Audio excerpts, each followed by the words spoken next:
Hey, what's up, guys? So, I'm gonna go ahead and try a new deck today. Well, it's not really new per se. It was out back then in the I want to say M21 format or M20 format, somewhere between there. It was right when um, Dominaria and um, what you would call it, this thing rotated. Ixalan, I think. It's back when those two um, that rotation when that rotated out, but War on the Spark was still in the format. But basically, this deck is a Super Friends deck. So, the way this deck wins is it plays a bunch of Planeswalker, and that's all it does. It's just Super Friends, you know. You just uptick, you win, uptick, and you win. You know, just rinse and repeat basically. And so, when this deck was around, it was one of my best decks when I was playing it in Standard. I was able to get to Mythic like 3 times with it during that window when before War of the Spark rotated out. And it was a really fun deck back then. Like it didn't really play too much interaction. It was constantly just putting threats on the board, and your opponent kind of had to either deal with it or lose. And it was just a very powerful deck, that format. It's very weak to aggro, though, so that's definitely was an issue with the deck, and it's not super duper great against other control decks. The control deck plays a lot of counterspell. The deck had a hard time fighting back, but overall it had a great matchup against basically every deck. And so I think it was right before Companion was released, so I don't think there was many like Lurrus decks and stuff like that. And if there were, they weren't very prominent. Oh well, they were prominent, but they weren't as strong. I think. If I can't exactly remember when the deck was out, but basically I'm trying to remake the deck in Historic and just trying it out for fun. Definitely, there's a couple changes to the deck, and some stuff that we're losing out on here that made the deck really powerful. The first thing that made the deck was really powerful was Teferi, the 3-mana one. So you used to play triple Baby Fairy here, or actually 4 Baby Fairy, a couple of Narsets. You have Kaya, you had Omen of the Sea, you had Thought Erasure. Obviously this was in the format. Our lowest cost card at that time was like a Thought Erasure, and maybe Agonizing Remorse, stuff like that. So we had the Hand Disruption, and then we would go into Teferi to answer some minor threats, small threats, or you would Kaya Oath things. You can kind of bounce these 2 back and then replay them. So it made them really strong, made Kaya Oath pretty good. And a lot of things were about 3 or so toughness, so Kaya Oath kind of killed most things in that format. You didn't have Wrath of God, you had Shatter the Sky instead, as your kind of your main board wipe. You can also play Truth. This guy right here, where is it? I think it's True Seer? I don't quite remember the name, or something Atlas, something Atlas. Or maybe I'm just not exactly remembering the name. Crap, you know what? Let me narrow down the search right here. The card that made the deck kind of fun to play with was this creature. I believe it's a rare, and I believe it's 4 mana. Let's knock out some of this.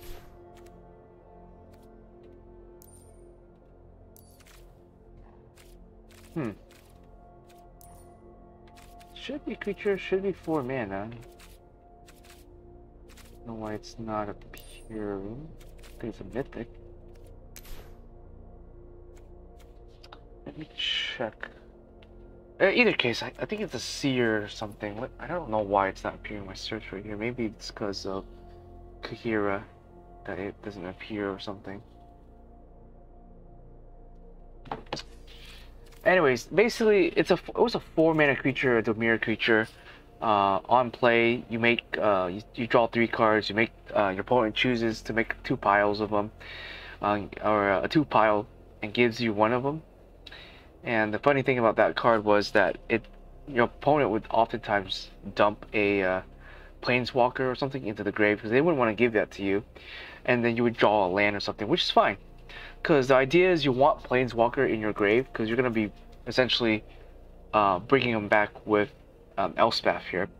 So Elspeth is a pretty broken card back then. It was one of the best sagas back then, where you just exiled something and essentially kind of soft lock them out in the either in the mirror or against other control decks, making stuff cast non-creatures cast 2 or more. Your opponent can really answer your board, and then when you get the 3rd saga, you would bring back a Nicobolas, or you bring back a Liliana, something like that. So you get like infinite value with this thing, and if you really needed to, you can bounce back the saga with Teferi, replay it again, and basically Teferi made the deck really good because you can kind of just abuse this, and you can kind of lock your opponent out of playing any reactive spells that are, if they were casting creatures, they would lose to like the Wrath of God and your other removal. So that was the idea of the deck. And what I'm trying to do here is, because I don't have Teferi anymore, so it's not quite as good. Teferi was, it did a lot of things for the deck. It removed interaction from the deck, or removed interaction from your opponent, so your opponent couldn't counter your big planeswalkers, stuff like that. It stalled out the game. It would push back some small threats and buy you some time. And it also generated a lot of advantage by bouncing back Kaya, bouncing back Omen of the Sea. Let's see here. Just reset the filter. Yeah, Omen of the Sea over here. You can bounce this back to your hand, draw more. And yeah, it was just one of the most broken cards in Standard back then. Better in this deck than it was in a Esper deck or a Zurich deck back then. So with this particular deck, I'll kind of explain to you the idea of it. And since I'm not playing any creatures, I'm not playing the Truth Seeker. It's really bothering me. Let me take a second to try to see if I can find this creature on my phone.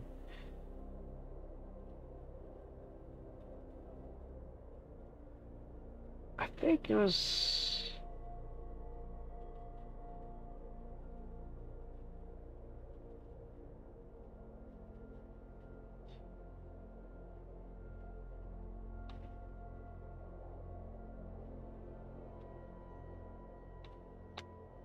And it is really bothering me. I just don't know what the name of it. Let me check on my tap out. Let's see if I can find it here.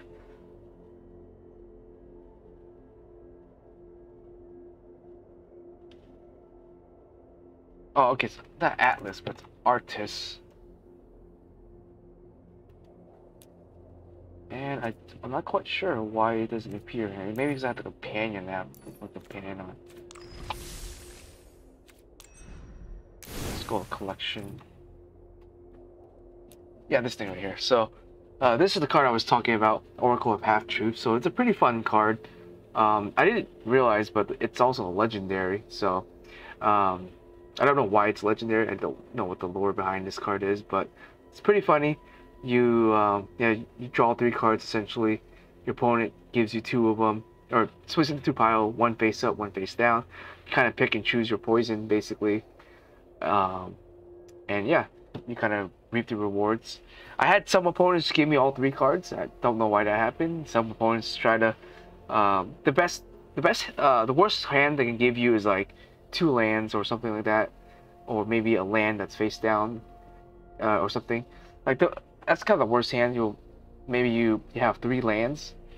You get 3 lands, and that's kind of bad. But yeah, this helps set up for the saga play. So nowadays, I don't think we really need that. It's kind of slow. It's not that great anymore. He also worked with Teferi, but we don't have Teferi anymore, so not quite as powerful. So where I opt to play this Teferi instead. So this Teferi is to also cycle our grave, cycle our planeswalker or high cost planeswalker, dump him in the grave, and then we're gonna try to play Elspeth to bring him back. Narset has been always a sort of MVP, a low-key MVP in this deck. The idea behind Narset here is to draw you a card. If you need to, you don't have to discard with her. So she'll pay for herself if you just play her and you just draw a card with her. She will pay for herself. The second thing is you can also discard. So you can discard a Bolas or a Lily and then deal damage according to the CMC. So she was pretty good. There's oftentimes you can also get her to ult. Ulting her will usually win you the game because you can just play spells and ping people in the face. So she's pretty good. She also serves as sort of a 4-mana rock, which is sometimes helps you to like cheat out a Liliana or something 1 turn earlier. So you can do that. It also helps you fix your mana because this deck's mana is extraordinarily greedy, extraordinarily hard to build, and the most punishing mana base of any deck I've played.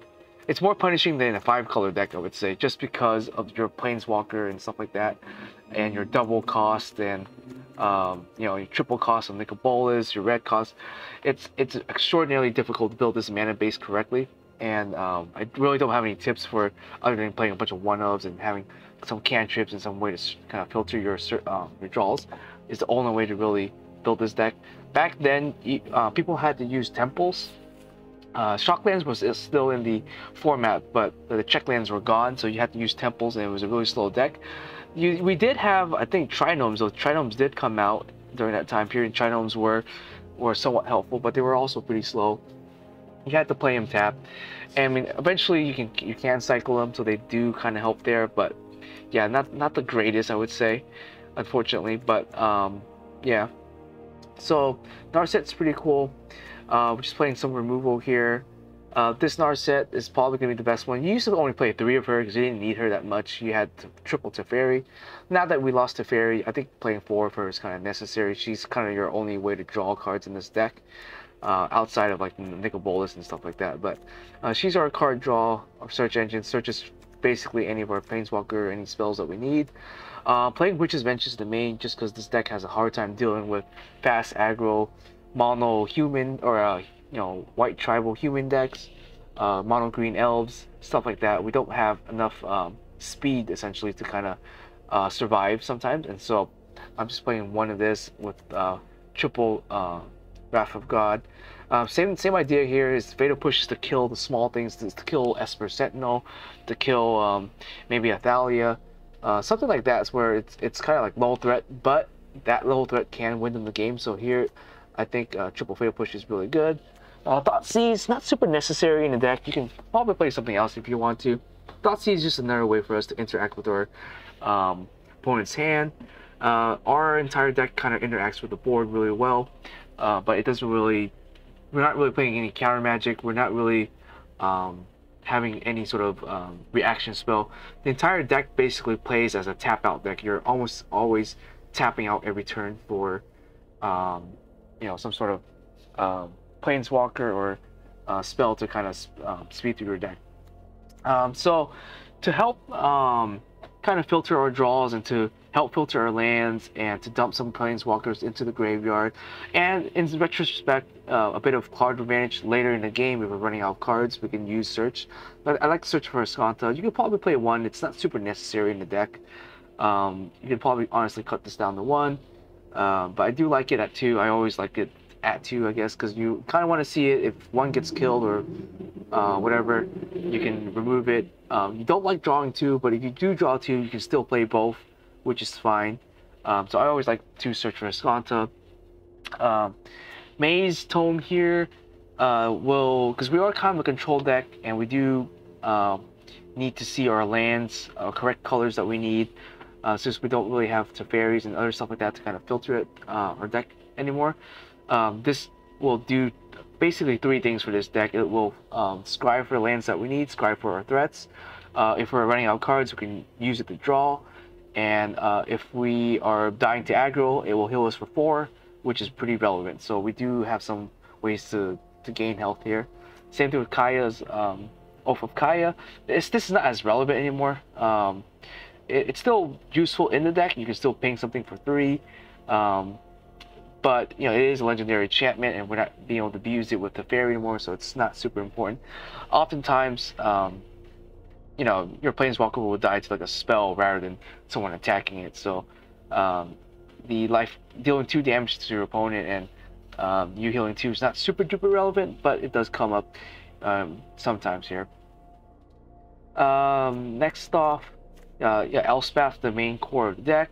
You could play 4, but in the meta right now, it's the reason this deck is not as good anymore is because a lot of decks are really low curve. Most of their permanents are CMC 2 and lower, so Elspeth is not as powerful as it was before. Back in Standard, a lot of people were dumping big monsters and creatures on the board. It could hit something like a you know, an Oko maybe. It could hit like what's his face? Uro. Yeah, Uro was a huge deck back then. For those who played through that time period, Uro was like almost everywhere. Uro, Wilderness Wreck, stuff like that. So this card was really powerful back then. You could hit basically a lot of stuff. Nowadays, not so much anymore. Right now, they skip right below the threshold. If this was 2 CMC or greater, this card would always be relevant. But because it's 3 CMC and greater, sometimes you won't be able to use this card that effectively. So I always liked it at 3. I don't think 4 was good. 4 you'll clog up yourself too much, and then 2 you won't see this card enough. I think 3 is a good number. And yeah, Ashiot here just for some synergy with Kahira. You don't really need to play him. You can play something else. If you check out my tapped out, you can kind of see all the list of planeswalker I made in the maybe board. List of planeswalkers you can choose to play in this deck. I just opt to play him as sort of a token generator and somewhat interaction with like enchantments and tokens and artifacts, but he's not super duper necessary in the deck. The best planeswalker in our deck here is going to be Nicol Bolas. We definitely want to try to cheat him out or try to play him, hardcast him if we can. These 2 cards are our only red cards in our deck, and we don't really play that many red sources. Ideally, we bring him back with Elspeth, but there are times we can just hardcast him, and then that will work. The last 2, we used to play 2 Liliana or a Chandra. I avoid playing any double red costed planeswalker because this deck just cannot really cast those effectively. So I highly don't. I recommend that you don't try to play like any of the Chandra. Like just to kill. Torch and Awakened Inferno are all great planeswalkers for sure, but we're primarily an Esper deck with a splash of red. So yeah, you can say this is a 4-color deck, but our main focus is definitely Esper. Definitely black and blue is our 2 main focus. White here is only to be used as removal. You could honestly maybe trim down on the white cards and it'll keep the Conqueror's Death in here, but yeah, namely our white is just used as sort of the best removal that we can find. I mean, you can play Languish instead, and you can maybe cut this out if you wanted to, and then maybe replace this with Reborn, the Eternal, I think, Eternal Reborn, the other saga. Yeah, this one. So this is the other very similar card to Elspeth. This is Eldest Reborn. I think Elspeth is better because it lets you choose certain things and it kind of stuns certain decks for a turn, and it brings the planeswalker back with extra loyalty, which is sometimes pretty relevant. Having extra loyalty on your planeswalker is a pretty big deal. This card is okay in the sense that it's more flexible, and you know, you can play it, force support and sack whatever. And then, you know, force into this card, that's still pretty relevant. So this card is like a 3-4-1 card, you know, you're definitely getting a lot of advantage with it. You're forcing a sacrifice, you're forcing a discard, and you're bringing something back. Anything, really. Eldest Reborn is good, but I do like Conqueror's Death. I mean, you could make this a Grixis deck and just completely remove this, sort of, But then you lose out Narset, and I think I really do like Narset in the deck.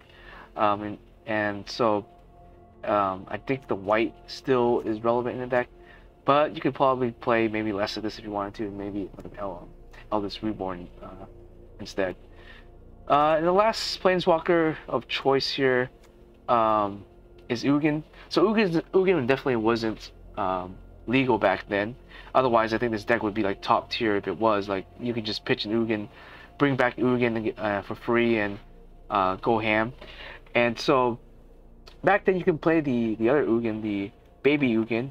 But baby Ugin is not that great because his passive ability doesn't really do anything for you. His spirit tokens are cool. I mean, they are technically card advantage there. And then the fact that he can kill basically any token or any permanent that's colored. So he does have some purposes, but I think this Ugin's just that more that much more. Sorry, I'm kind of have a tongue twister here. That much more powerful. So I think this particular Ugin is a little bit better. The other thing you could probably maybe play is the other Nicobolus. I just don't know how good he is. Like, yeah, you slap him down, and you can, uptick him 2 and, force your opponent to, or uptick him 1 and force him to exile 2 cards in the hand, which is still pretty powerful. But it doesn't net you that much advantage to yourself, because you kind of want card draw in some sense. So, I don't know. I am making a deck with 80 cards and want to try him out, but right now I just haven't played him in this particular build yet.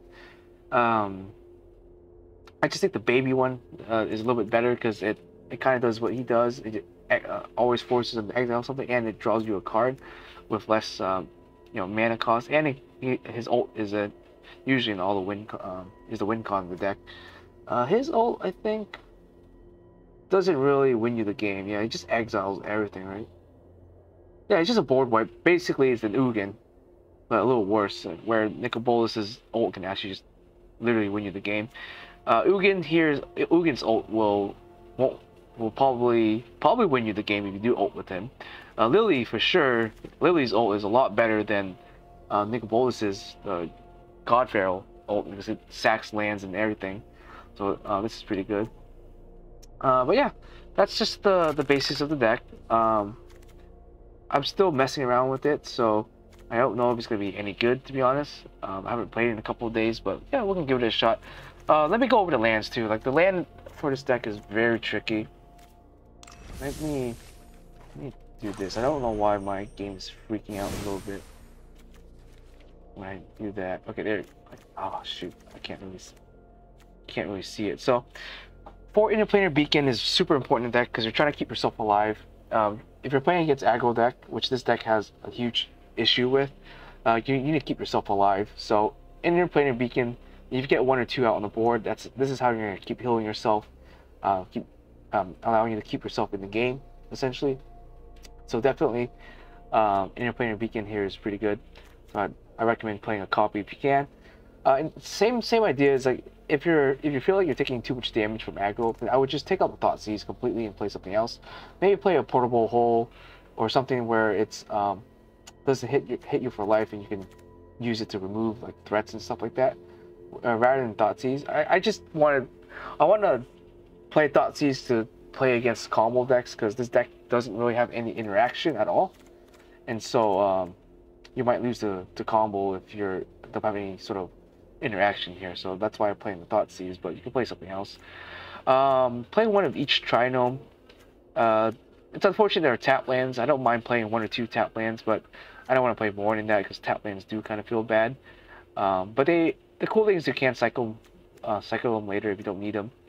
We're playing a total of 9 red sources, which I believe is the optimal number for this deck.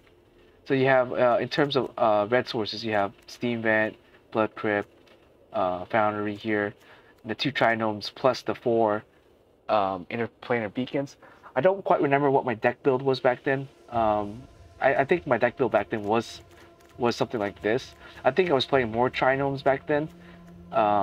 So maybe I was playing maybe 9 red sources or something like that. I don't quite remember. So Yeah, so you basically just one of each. It doesn't matter which one you draw. They all kind of, you know, serve the same purpose.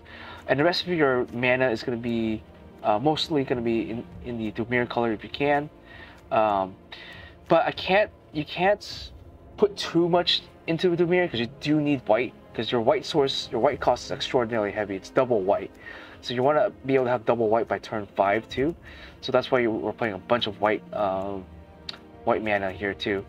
Otherwise, I would spec everything into Dimir. I would spec everything into like blue and black, because the majority of the deck is just blue and black, with a splash of, you know, color here and there. But because white is just, these two cards are just so prominent in the deck, you really do need to see your white mana by turn 5 to try to have you know, the ability to cast Elspeth on turn 5, or at least turn 6, you know, at the latest. Kahira, just because we're not playing any creatures, you could add some creatures to the deck if you like to. We're not playing any creatures, so, you know, why not? It's extra card if you need it, and it works okay with Ashiok. Yeah, outside of that, that's basically the deck. 26 lands, because this deck needs to hit the land drops every turn, and these two do help you to filter your lands and filter your searches, which is great. Like but because we're spending our first couple of turns filtering our lands and stuff, the deck is pretty slow, and you're very fragile to aggro decks. So just be aware of that. You know, don't be surprised if you're facing down like 3 or 4 creatures by turn 4. The deck is definitely weak to Questing Beast. We really don't have any way to out a Questing Beast. Unfortunately, other than with like a Teferi to, you know, pause it for a turn. Good thing is Questing Beast is not really seeing too much play anymore. It's when I play this deck in normal play, I'm always playing against green deck that they always seem to have Questing Beast, but when I'm playing in ranked, no one plays Questing Beast, so I'm not too sure what's going on there. Like, I don't want to tutor my deck to fight against a Questing Beast, you know, even though it's seeing some play in play, but in ranked deck you don't see the card at all, so it's like I'm not gonna really tutor the deck to play around a Questing Beast. So yeah, just keep in mind Questing Beast, anything with haste. Gruul is a very tough matchup because Gruul, they have so much haste creature, and they aggro you really fast, and you're gonna need to be able to combat their board, and so you might want to add a bit more removal to play against Gruul. Against mono green elves, you have some time to build up your planeswalker and survive and board wipe them a few times. Once you board wipe them, they have a very hard time coming back. Coco is their only way to really come back. So if you're playing against a blue-white deck or a mono-green deck or even a Gruul deck, there's a likelihood that they might be playing Coco, and that's the only card that we're probably going to have a hard time dealing with here is Coco. So that's what the Thoughtseize is for, is just trying to get rid of any potential for have Coco in the hand before you start slapping down your Planeswalker. You still can fight against Coco because we're playing so many board wipes, so you might be able to just slap down the board wipe them out and then play your Planeswalker safely. But yeah, so that's the idea of the deck. I don't think there's much else to talk about. So right now I haven't really got to play too many ranks. I've been kind of just test playing my decks and stuff. So I think I'm sitting at Plat 3, last where I left off, where I was playing Esper Control. Oh, this is the 80 card version of the deck I was just playing for fun right now. So I don't know if any of them are going to be that good, but we'll try it out a bit. I'm just gonna try it a couple of times in rank. We'll see how it goes. Actually, let's start a warm up with some play, and I'll just kind of just show the deck off. Hopefully it works. But in play, when I was testing it the other day, there are a lot of aggro decks, and so I mean I get it because people are playing in play to finish their quest as quickly as possible. They're most likely always going to be playing aggro. Where in rank you want to play a deck that probably doesn't run out of steam as much. I mean, aggro's still very prominent in rank, just because if you're trying to climb ranks. Aggro has the fastest game time because you either win really quickly or you lose really quickly. and it has a high consistent win rate because it's very low mana curve, hits face and wins from there. But it is kind of a boring deck to play. Like I never really play aggro unless I'm trying to do a quest or something like that. So I don't know if Arena is gonna give me issues by thinking it might. Doesn't look like it wants to start up right now. If it does, I'm just gonna relaunch it.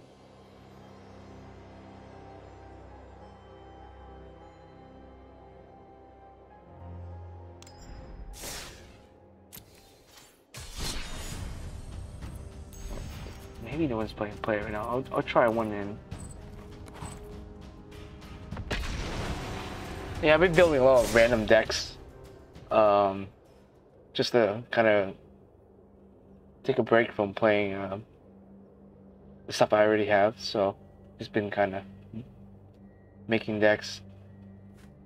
Need some more rare wild cards. I think today I ran out of mythic cards. So yeah. I don't want to spend any money on the game, so just gonna have to grind it out for the rare cards. So I really hope Arena the devs get around to fixing the economy. It's pretty bad. Like this game is almost unplayable to a certain extent because you need to either invest a lot of time or invest a lot of money to play the game. It's not really good if you're a free-to-play player. Even building just a simple red mono aggro deck just to get some games in is very difficult already. Yeah, so hopefully the devs fix the economy. Alright, so I'm thinking that I need to reset Arena, so give me a moment here.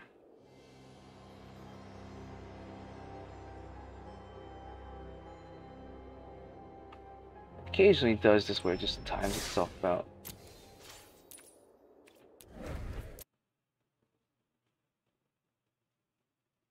Okay, so yeah, this is just OBS recording, so nothing too special here to see. Go and launch the game again.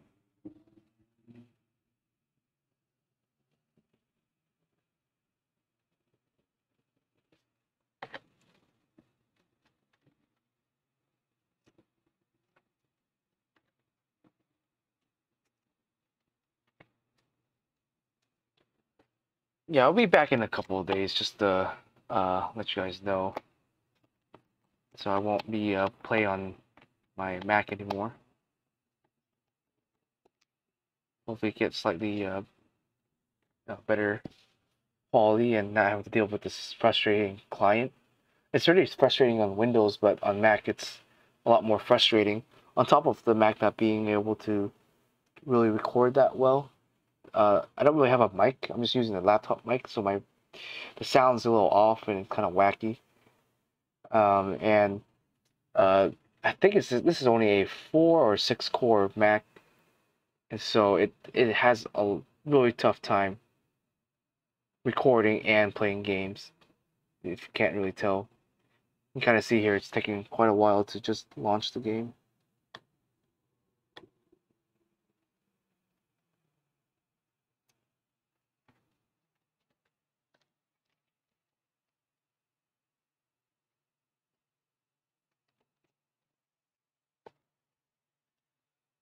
Oh, geez.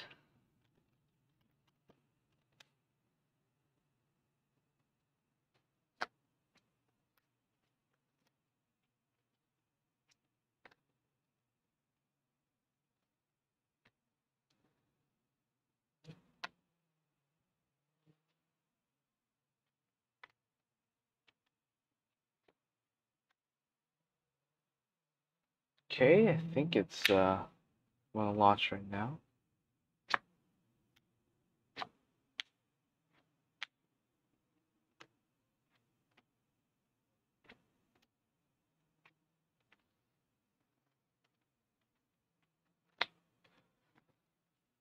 I mean, this deck could be made in Modern, I think. The Superfriends deck.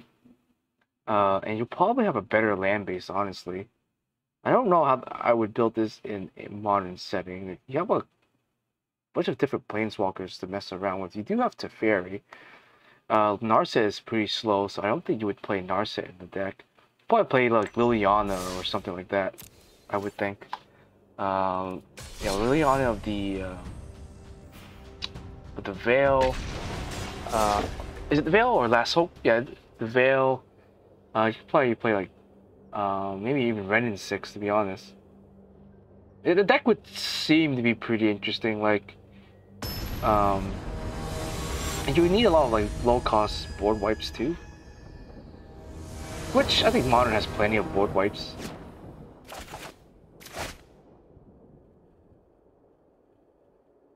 I mean, I think about it, like, I think the deck would be kind of expensive to play though, unfortunately. I think we can keep this. Just need one land to make this go good. He's aggressively mulliganing, so maybe not drawing any lands here.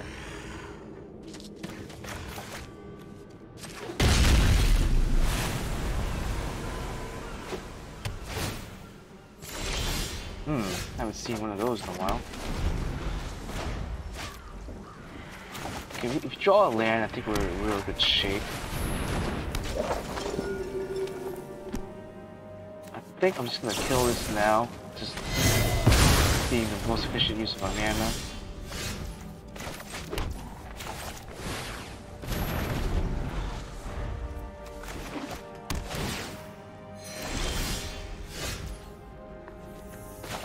I'm just gonna go ahead and play the Hero now.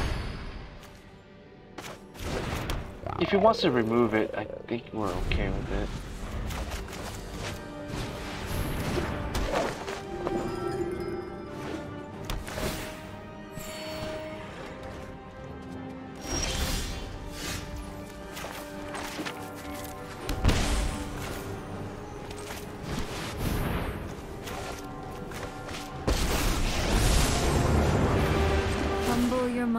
There is always something else.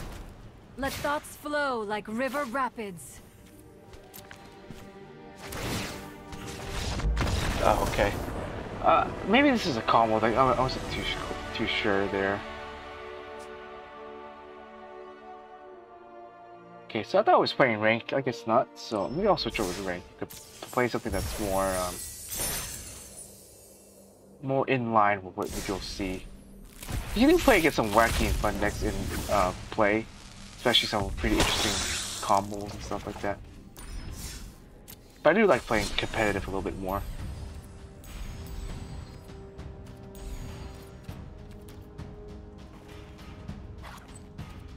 That, and it's always kind of fun playing with stake. Stake on the board, you know, or I guess a bit of pressure.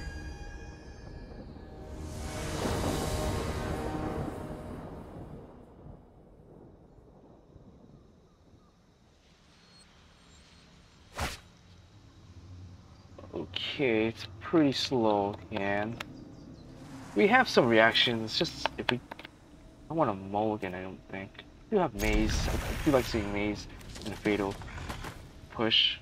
Get any of our lands that's not a Trino would be good.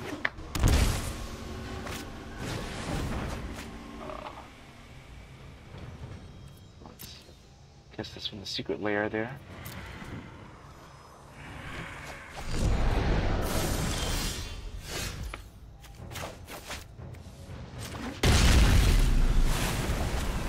Phoenix, I think we're gonna have a hard time dealing with because they just keep reoccurring all this stuff. So let's see.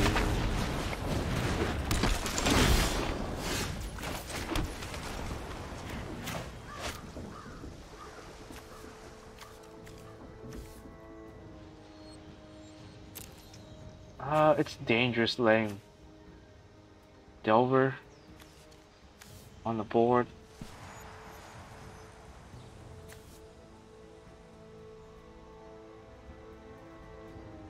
I think I might do this just to see if I can get something going here.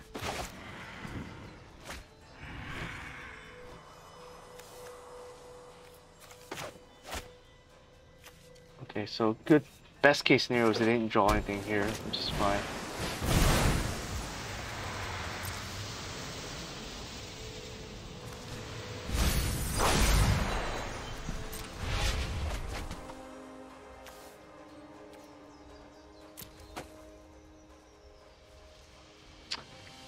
Thinking maybe I do want to play a Kaya in the deck. The Usurper. Just to hit graveyard stuff, I guess.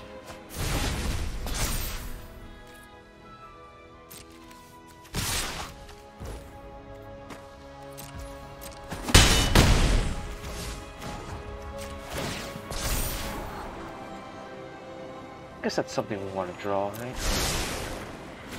We do need our white source though.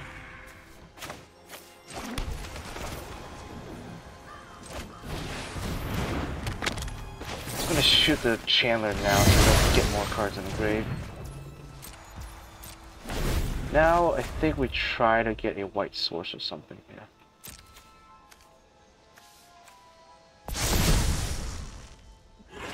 Okay.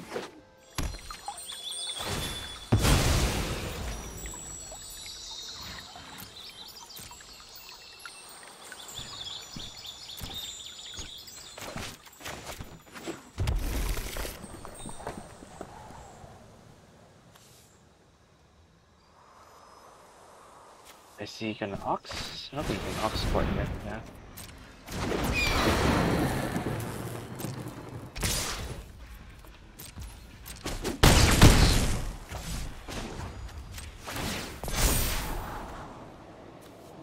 No.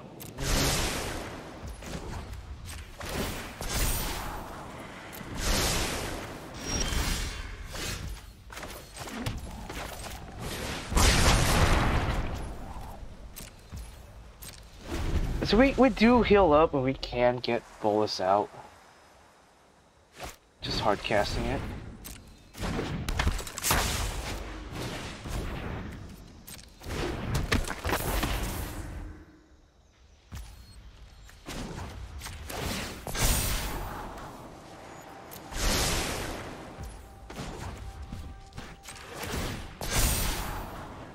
Don't need that either. Oh.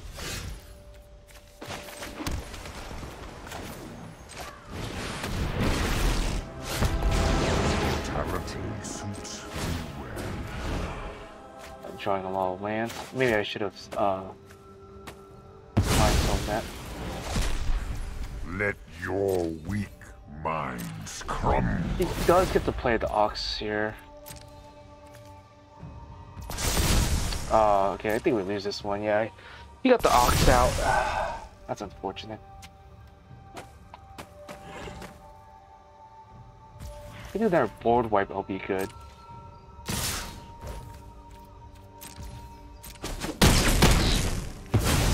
Conceivable.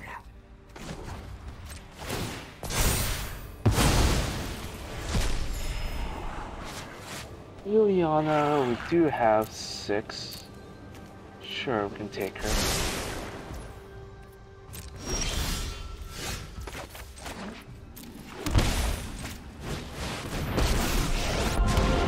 I do hope you make this battle exciting for me. Let's get back to shambles. I would assume he has to play something to get Arclight Phoenix out. If he does, next turn I can just actually hard cast the Ugin. Right? No, I'm still down a turn for casting the Ugin. Alright, so he does get the double Arclight Phoenix out. Must be nice, I guess.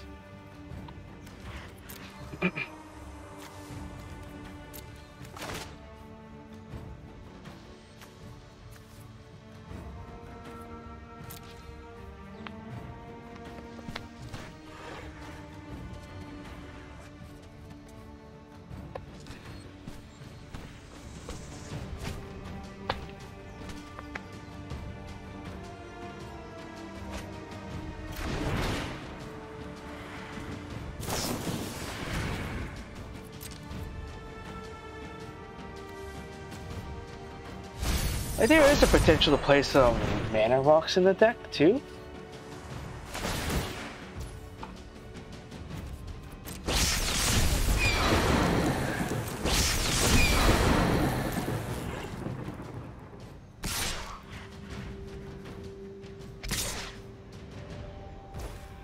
Okay, so it spares our life. Nope, we have mine. How disappointing.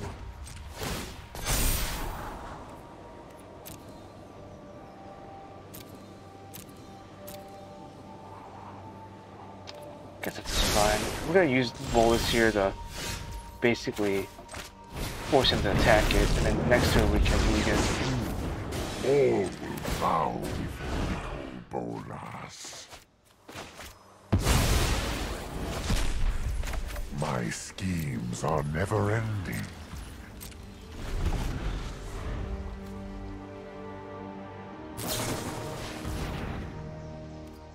If he oxes, then I can just Ugin for I think 5 or whatever, and then just kill everything here.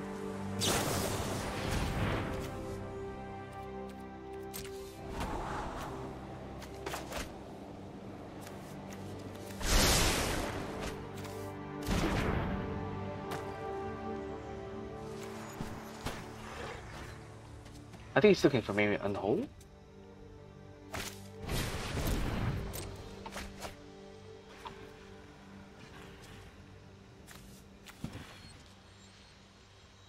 I guess if he gets another arc light, he will just kill us here. Doesn't look like he got an arc light.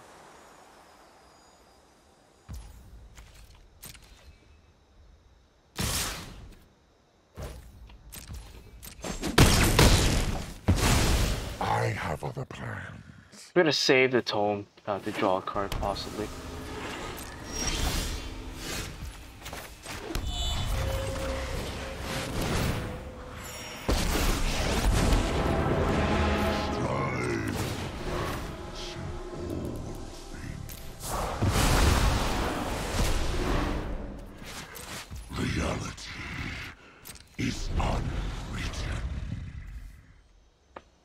Didn't think I would be able to cast Ugin this turn, or this game at all.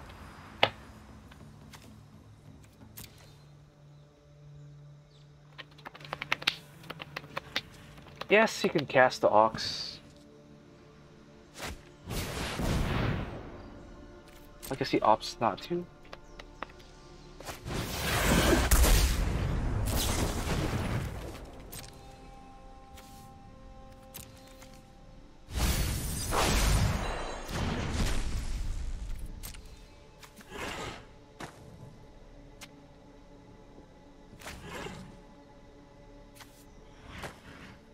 I'm waiting for an unholy heat or something, I guess.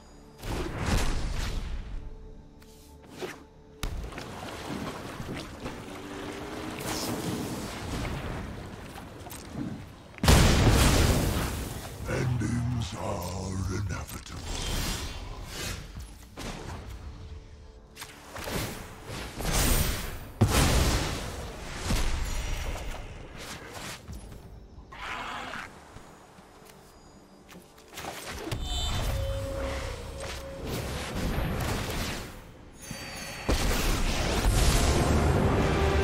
Honor the past by bringing its traditions in strike with a cunning mind.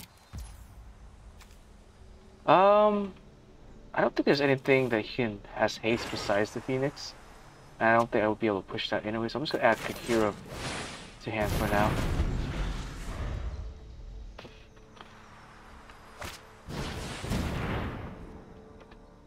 If he has Delver or whichever, it's fine. Yeah, I can play the Chandler.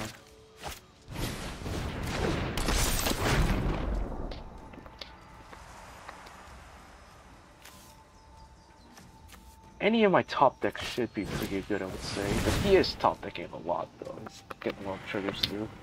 Hopefully he runs out of steam.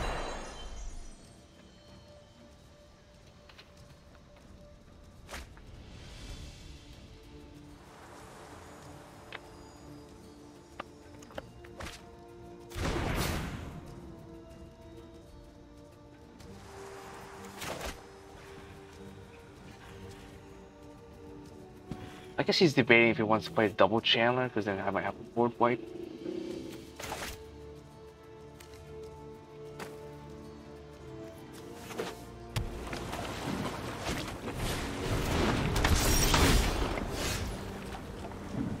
Okay. think the first thing I'm gonna do is go cycle this. Not exactly what I need. I am gonna go ahead and get this here. Even masters make mistakes. Meditate with me.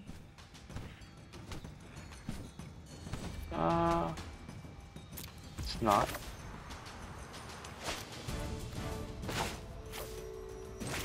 I think I do have to do this.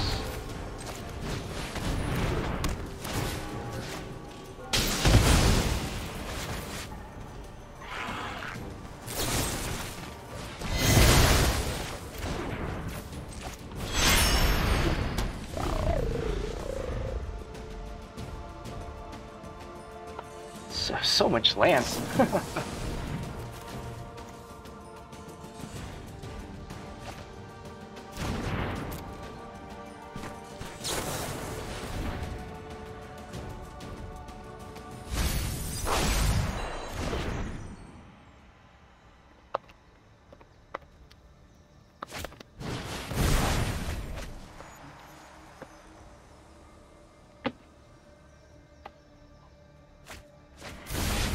Yeah, I guess never double Phoenix.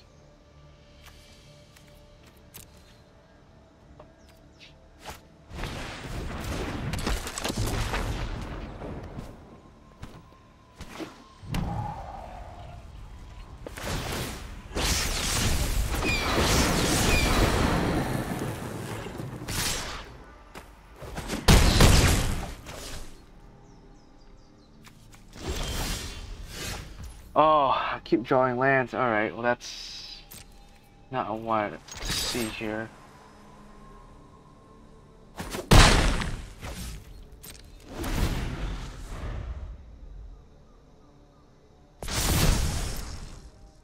Upgrade. Okay.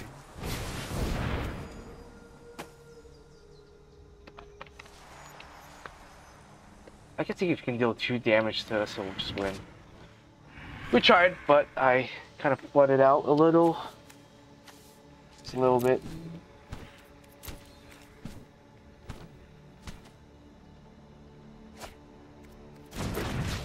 I think yeah, definitely Phoenix is still our hardest matchup. Just because there's not really any way for me to deal with Arclight. I guess I could play the baby Kaya to try to combat it in the main. If I decided to play this as a best of 1 deck. I think this deck is probably definitely better than the best of 3 area.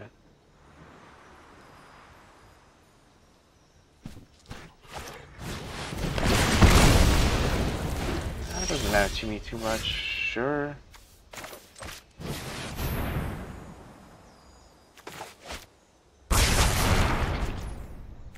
Just play our land.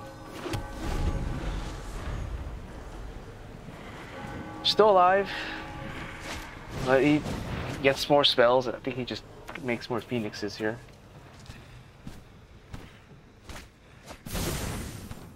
I think he just needs one more spell, right? Yeah. Like a cantrip or anything.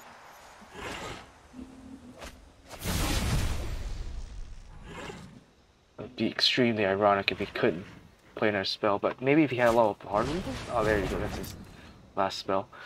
Wow, he almost decked himself out.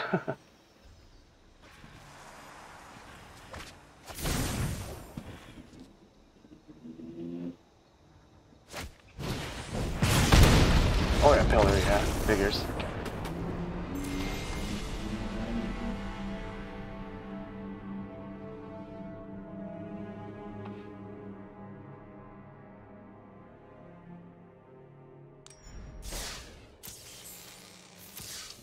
Yeah, maybe I do want a Kaya in the main. Just to handle the aggro just a little bit more. Guardian of Witch's Vengeance. Let's try that. Because I've been thinking about it. My side deck is just kind of whatever's right now. It's kind of just a hodgepodge of mixed match of stuff.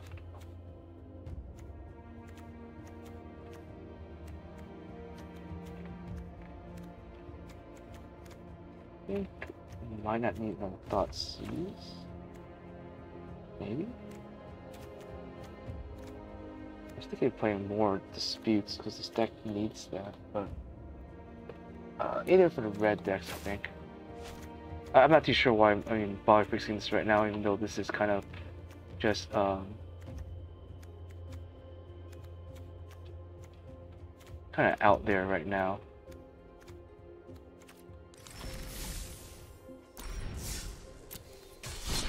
Like it might be too slow for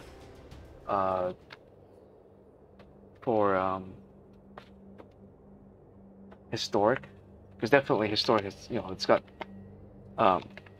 lots and lots of other fast creature with the introduction of Modern Horizon and 1 and 2 into the format. Some cards at least made the deck the format a lot faster than it used to be, and it's definitely not standard. So this deck definitely I don't think is super great in the format or well positioned, but I wanted to try it anyways for fun. Okay. I am playing quite a lot of check lands just to get the colors in.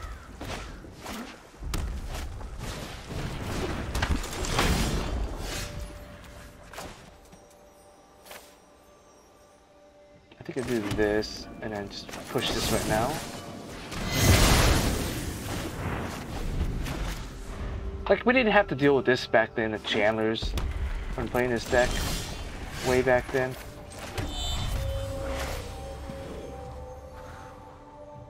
I just go for an R7 now. Okay, well, that wasn't really a game. I was a little worried. I was running out of lands, to be honest.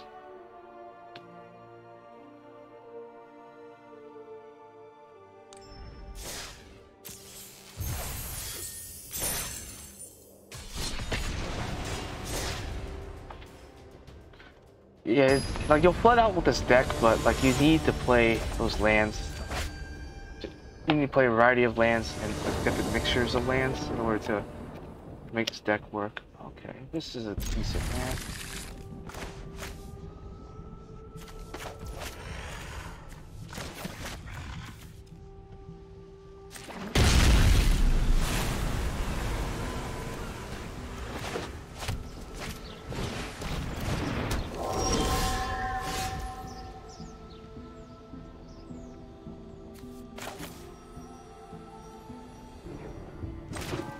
I think I might be able to search right now and try to filter for lands.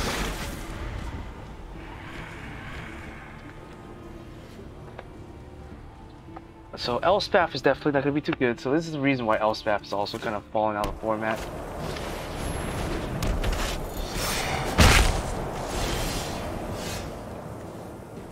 Yeah, we're not going to need another one here. That's good. Get rid of this right now. Next turn, I want to Narset the Bolus away, and then just cast Elspeth. Probably not gonna get any value out of it, but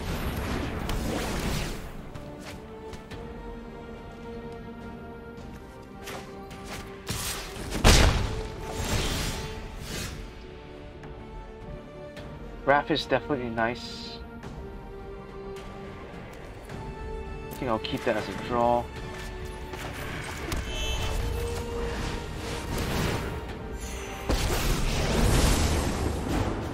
Let me demonstrate the prowess. Considering my lands in ancestors. my deck right now, I might not need to cast Elspeth at all. Let's draw first. Strike with the cunning mind of the dragon. I think I will just cast it anyways.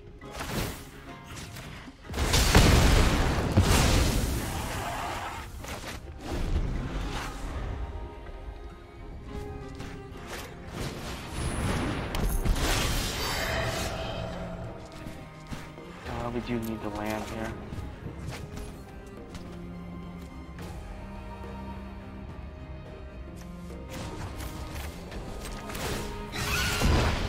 Blue white. Breathe in. Exhale.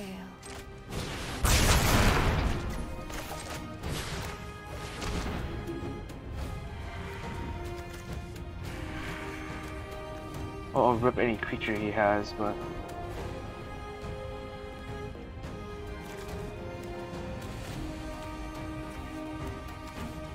yes.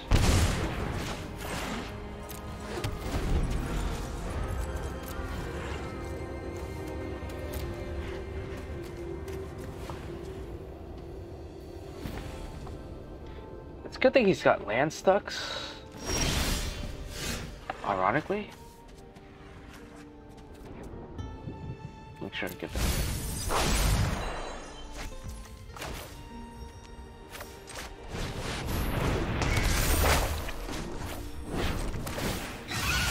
Just gonna keep healing ourselves here. Begins within.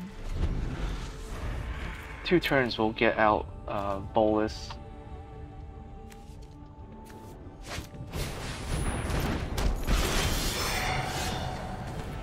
Keep that in here. So we lock him down from there. I think we go white. Many paths lie before me. I don't see him winning this game at all anymore. He's too behind. On top of Narset, bunch of removal.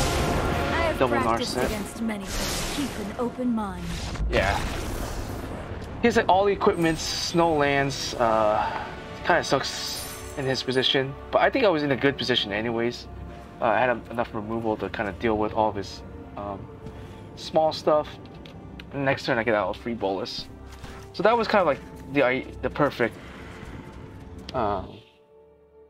thing for us there. Even though I think Elspeth was a little weak, I should have probably just kept the bolus and just try to hard cast him. But the idea was like, okay, well, if I can get Elspeth, I can at least stun him for another turn if he does get something on the board. Like, and then he won't be able to cast any of his equipments because they'll be too expensive for him to cast.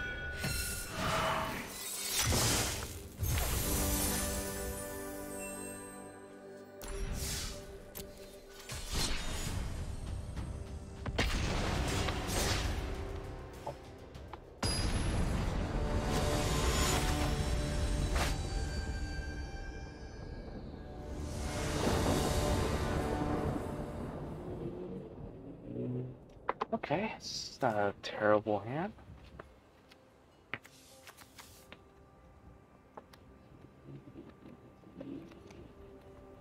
And I might cut down Elspeth and play the other one. Play the other 5-mana one, Reborn. Maybe do 2/2? I'm not quite sure.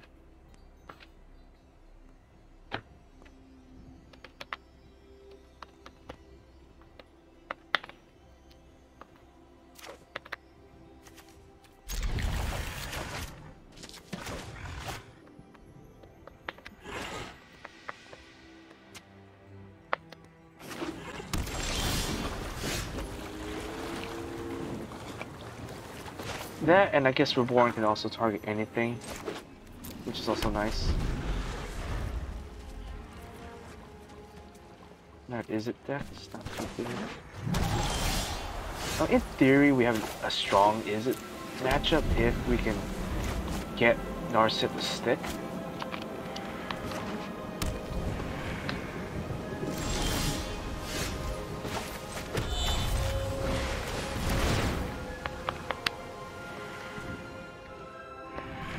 I assume it's an Archmage Charm, if it's maybe is it control?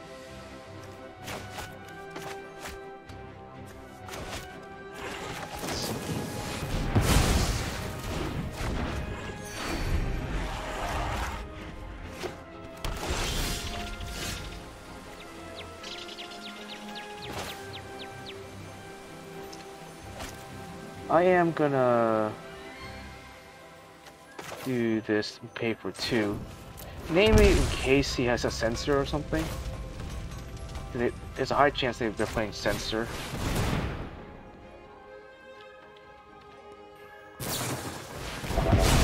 Okay, alright.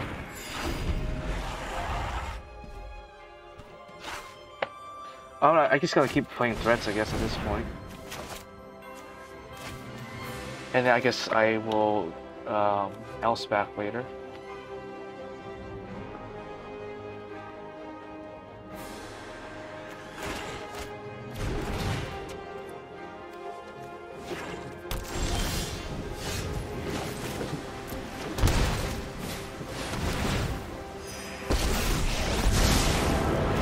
Alright, you got something to stick. Deep below lie succulent horrors.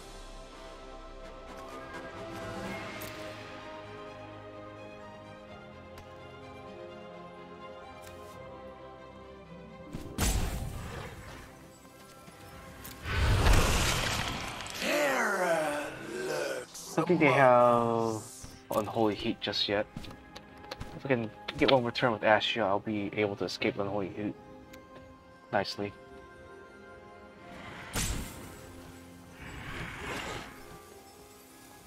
Yeah, ideally next turn, they play something worth Elspething.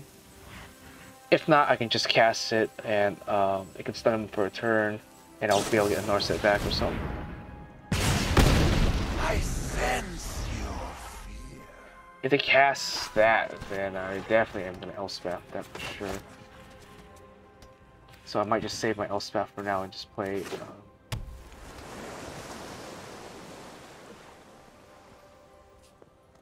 I don't know if they would play a Nif Mizzet, to be honest.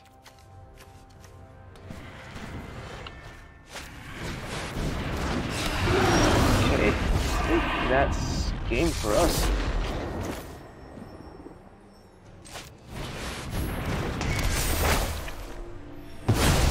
Oh, game for them, I guess. My kin are delightfully friendly. Next turn we stun them, and that should be good enough to win the game. And I don't think they have any way of removing Elspeth either. Okay.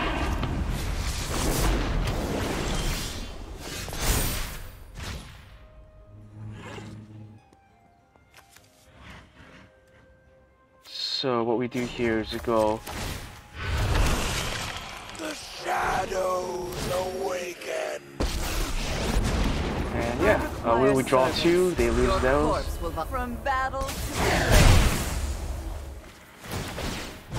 I'll find a use for you. Waste not, want not. Oh, we get three Nivizits already. Next turn we get a Narset back. I think we win from there.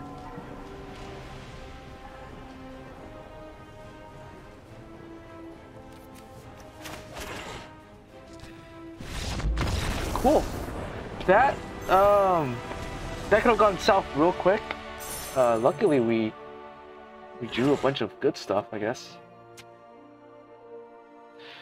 Initially I could have board wiped, but I was like, okay, they're tapped out. Might as well play that. Draw two additional cards.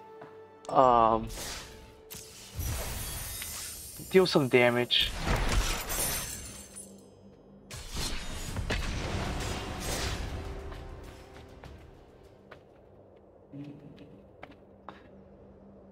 Oh, okay. I was gonna actually change out a card. I was gonna take out one Elspeth and play the Reborn, one Reborn or something, so we don't double up too much on the whites, and because they kind of do the same thing, to be honest. It's nice to have variety, flexibility in your deck.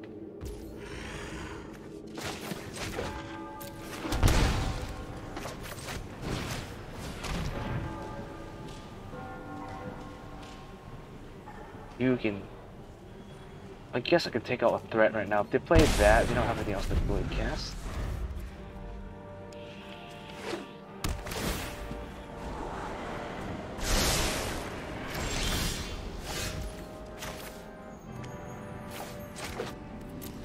I'm gonna do that in case we draw a Narset. Don't draw anything, I'll just add Kahira.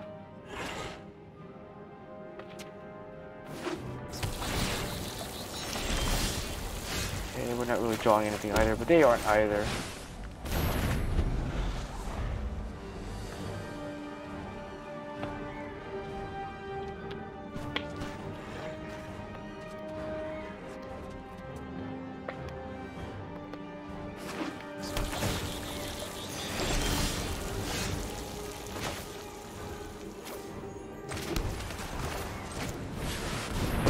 Try to fix her hand. If nothing else, don't worry, I'll think of something. Alright, well, I guess they give up on that. Teferi. I don't think there's any way for him to interact with Teferi easily.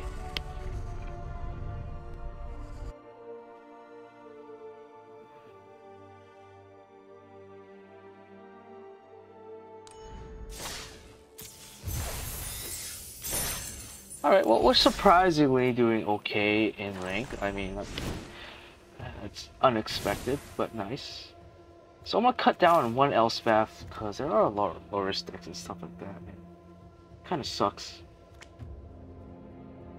We're gonna do Eldest Reborn as our third sort of saga. I love saga, like Eldest Reborn and Elspeth are like my favorite sagas to play. They're costly, but they do so much cool stuff, you know. Obviously nowadays everyone's playing Urza Saga, but yeah, these sagas were the coolest sagas I think printed. I really like the saga mechanic too, although it's kind of hard to understand what the hell they actually do in terms of mechanics. Like, I'm not a magic judge or anything, so I myself don't really know what they do sometimes, and it's just kind of, they have some pretty wacky interactions. Don't think I want to shock myself. Maybe. Yeah, I think I do. Judging by my hand, I think I might want to. Yeah. I made that decision based on me going first and looking at my hand. It seems like the type of hand that wants to just start curving out as soon as possible.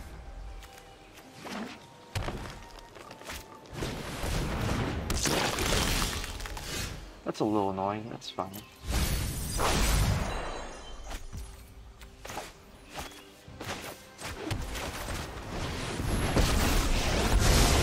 There are so many myths with thoughtfulness before action. What do I want? I don't think I want the bolus to already have something here. I have a board wipe, so I don't want him to play around my board wipe either. Have him commit to it first. Sloppy technique.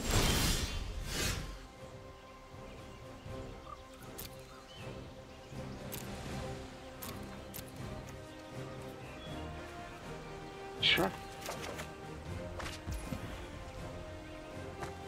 I can't just play the board white YOLO. He didn't really develop his board either. Okay. Wasn't bad. There's still 1 for 1.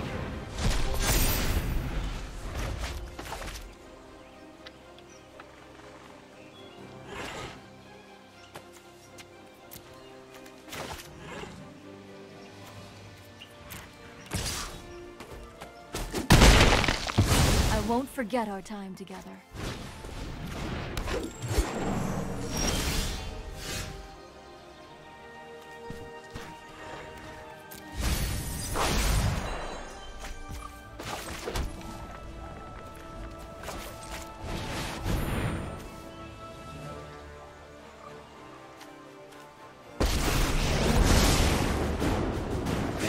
Little as exquisite as the artistry of torment.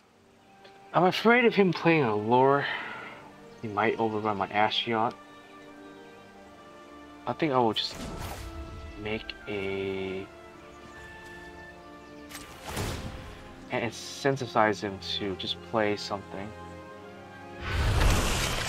My kin are delightfully friendly.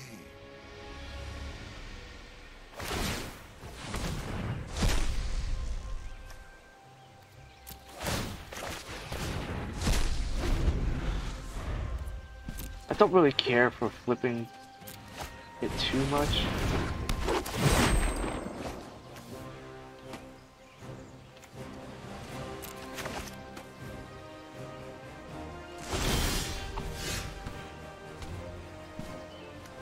I don't think any of that land here.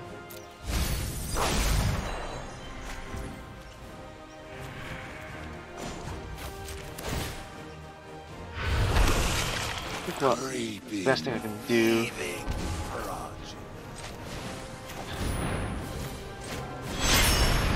is to just do this.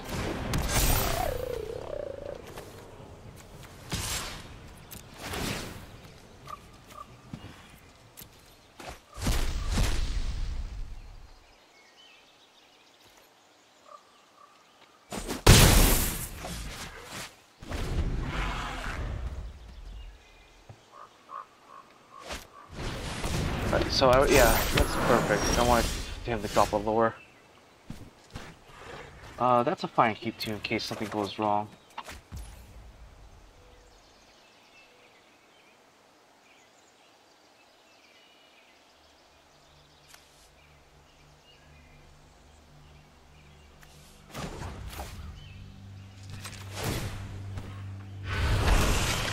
My kin are delightfully friendly.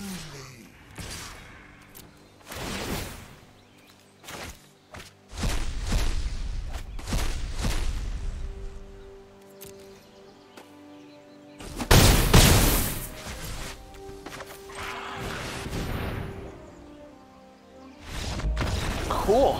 That went better than expected, okay? I didn't think I was gonna win that one.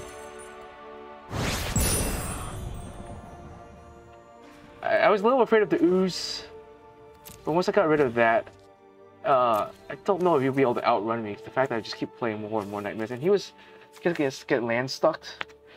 I'm surprised he wasn't using the elf to cast more stuff or being more aggressive with the ooze.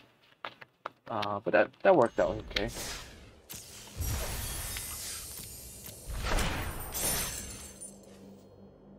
Yeah, I got like more packs or something.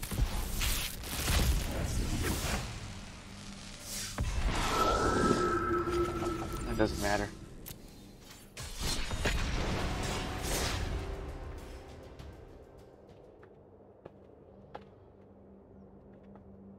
Alright, so we won what, 4 games so far? 4 out of 5? If I'm not miscounting. Maybe 3 out of 4. Something like that. I'm not too sure. Alright. It's an okay hand, I guess. Not the worst, not the best. Yeah, this was a flex card. I honestly don't know what to put in here, but you know, it's another Planeswalker, why not? Keyboard, Coco. They all kind of suck, to be honest. I think I want to take the Coco. Coco is the one that gives me the most issues.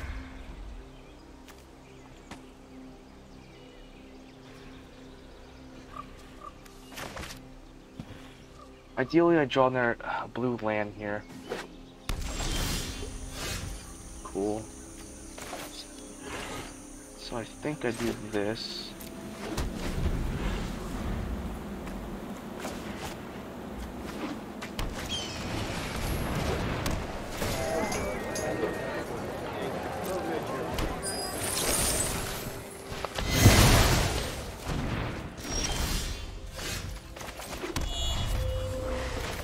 I'm gonna try to get him to trade the, If you wish to surrender now, I have just the trick for this.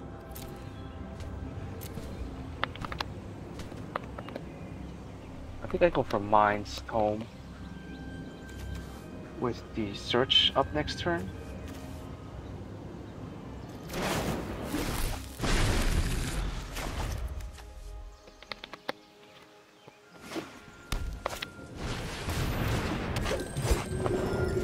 Okay, that's a little surprising. I didn't think he was gonna let this survive. Hone your prowess.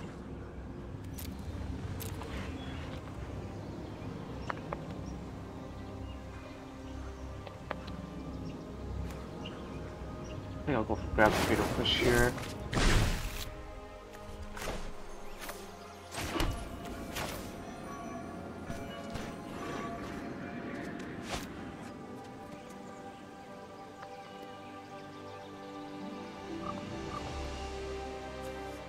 I think I do the Maze Tome because he will try to hit it. Or I could do Search. Either way, if he plays the... I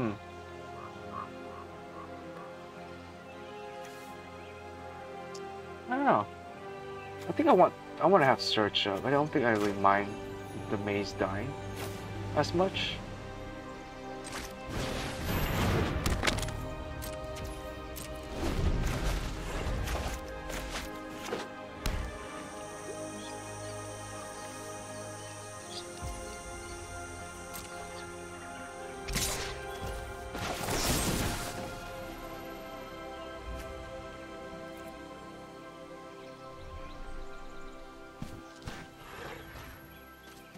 No, I think I let the Narset die. I don't think I have any more use for her, maybe? I guess they do draw a lot. Yeah, I actually want to keep her on the board. If they have any draw cards, I think I'm fine with this.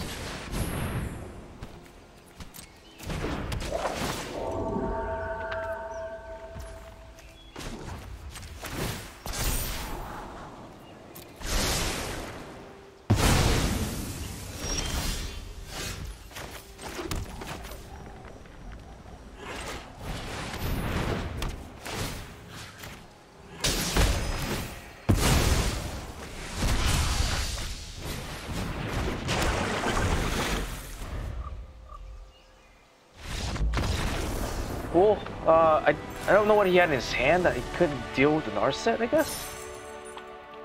That was a little strange for me, I think.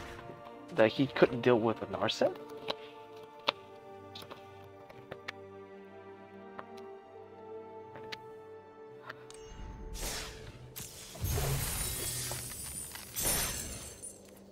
Yeah, I don't know if I want to play another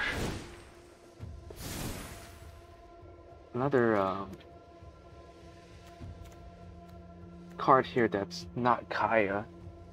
I thought about playing Soren. Soren is a draw card.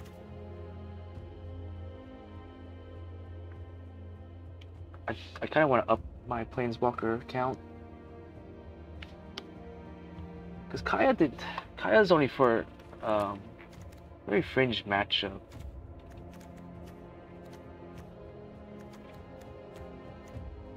Or do you want to play more of these Kaya? These do help keep me alive and deal damage.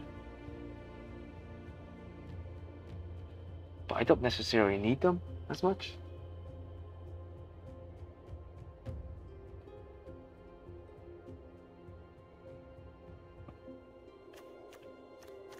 Yeah, it's hard. It's really hard to say.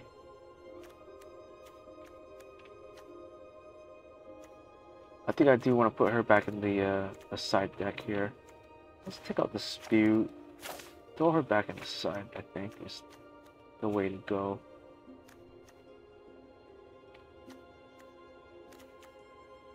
This flex spot, I don't know. Like, I think the only other Planeswalker is maybe Lily. If you know about Lily here. The baby one.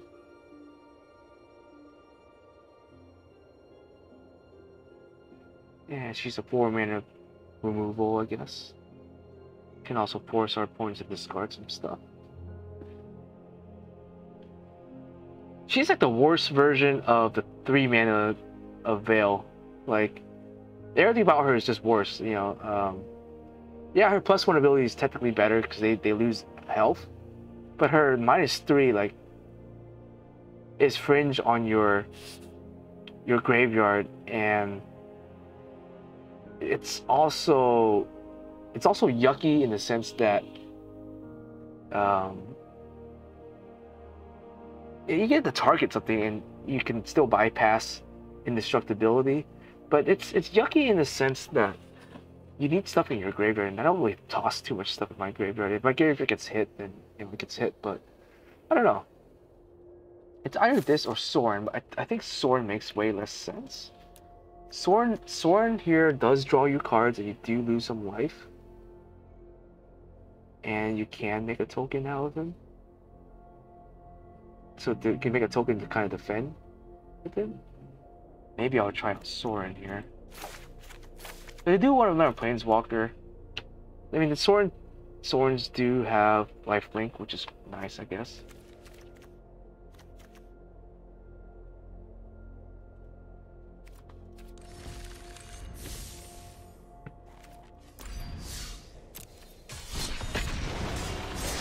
Yeah, the flex spot is weird. You can play another board wipe if you feel you're getting out aggro. You can play some graveyard hate. And this deck can comfortably play Grafdigger's Cage, because you aren't casting anything. You're just playing a card from the grave to the hand, or replacing the card, returning the card. So it bypasses Grafdigger's Cage. So you can technically play Grafdiggers in the main.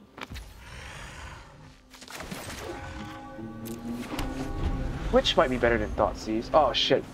They had Thoughtseize there, but I guess it doesn't really matter too much on Thoughtseize now.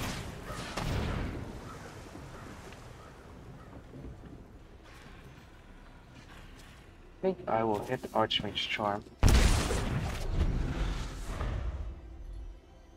Oh, maybe I should have hit the... fuck. Yeah, I misplayed there. But I guess he does minus if he does do the Faithful Absentee.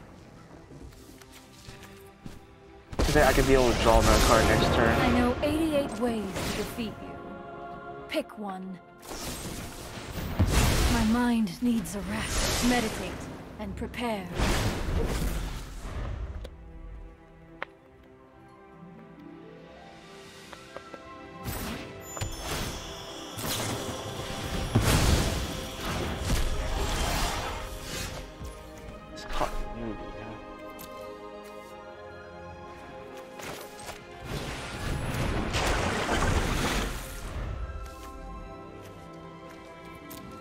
What it does.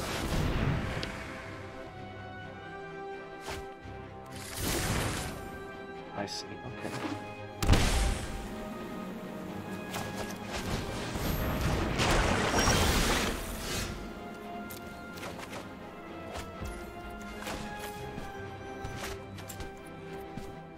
I think I'm just gonna try to draw a card.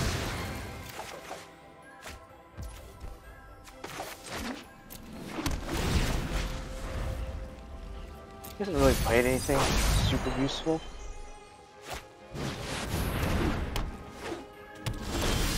Okay, that brings up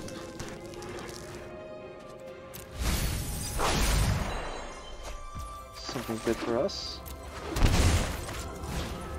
Oh, we don't have the mana for it. Shit.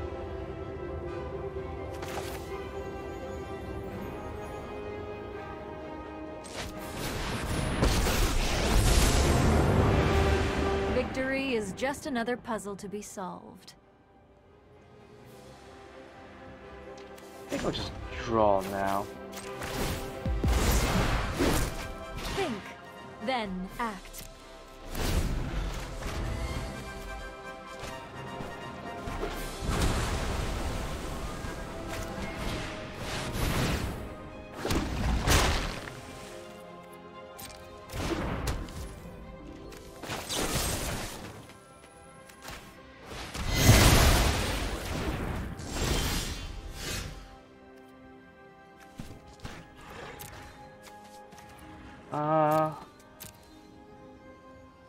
A 5 extra mana. I need the tomes right now.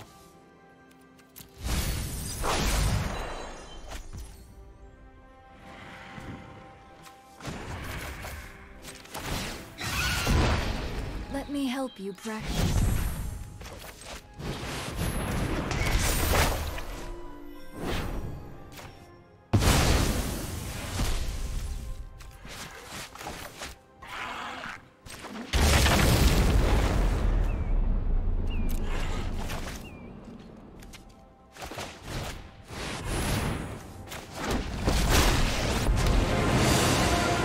I'm known for my excellence. Keep up the pace. He is gonna get a bunch of shark tokens, unfortunately.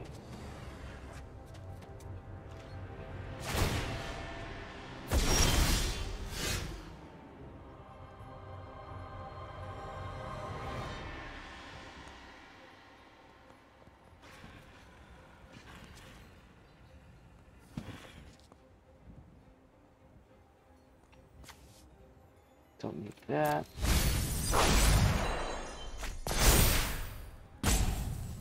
Okay, this is good. This is good.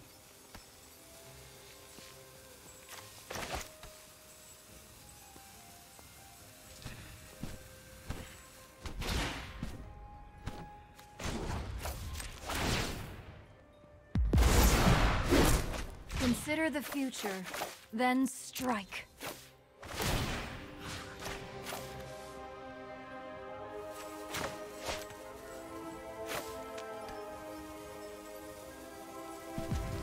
I shall miss your company. That didn't go according to plan. I guess we can do this now.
I think, yeah, this is gonna be our best bet here.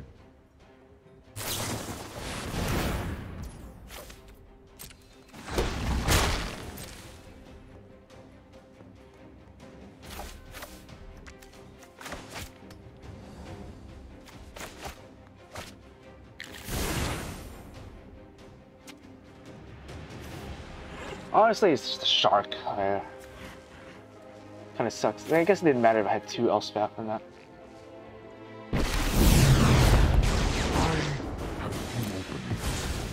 Minions, if you're interested.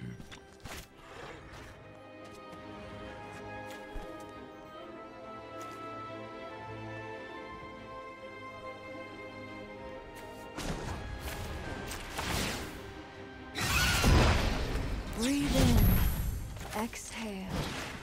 It's forcing me to do this.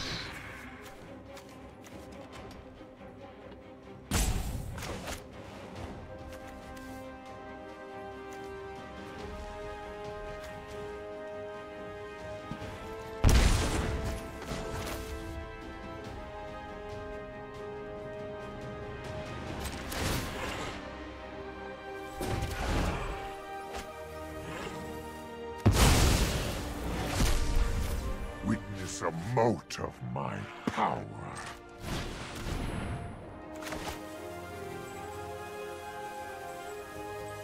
I can't see him playing Deluge. Maybe he does.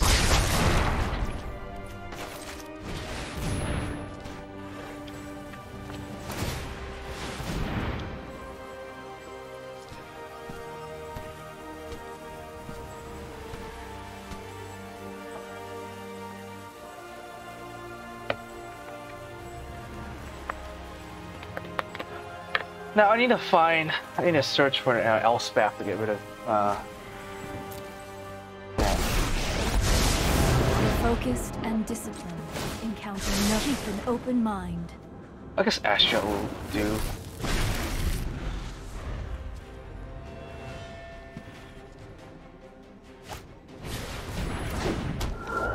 That doesn't do too much. I guess in discontinuity.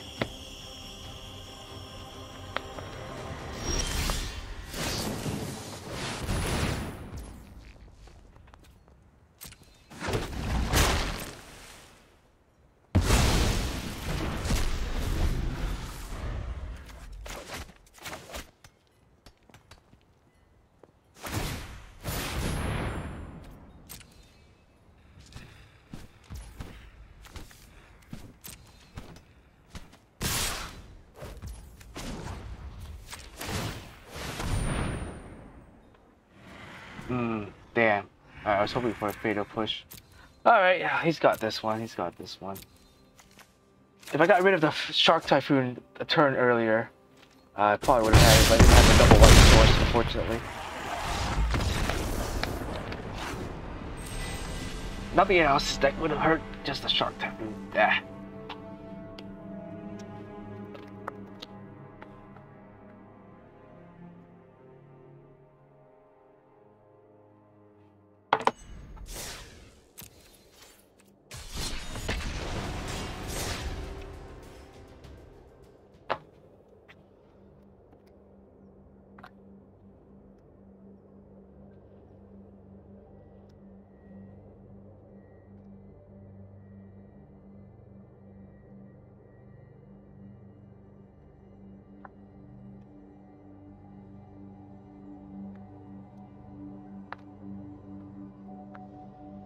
Yeah, getting the little land stuck that game 2 kind of sucked, but oh well. Had to use the clue token to try to draw a land, unfortunately. Yeah, if I had a double white, player would have played it. He wouldn't have gotten that 6/6 shark token or double that sharks. Unfortunate, unfortunate.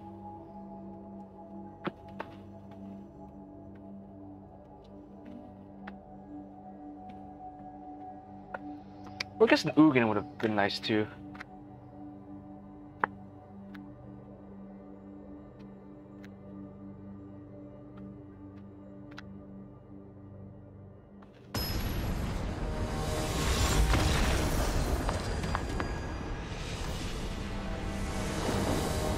It's one of those draw games.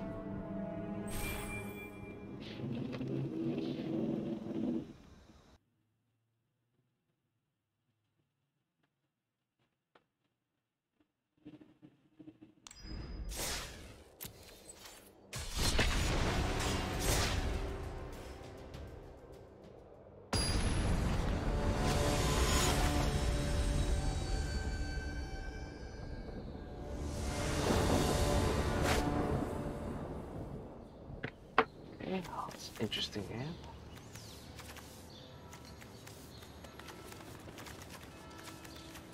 I think I go Trino, Godless. I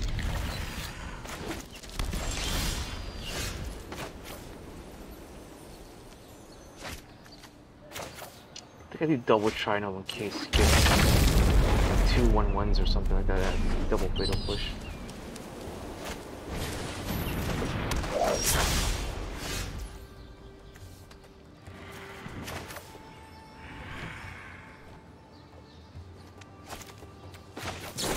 Kill this now.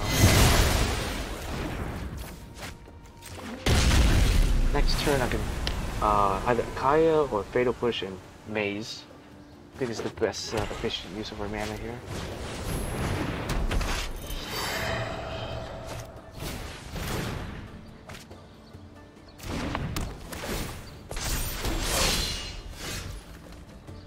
Let's go.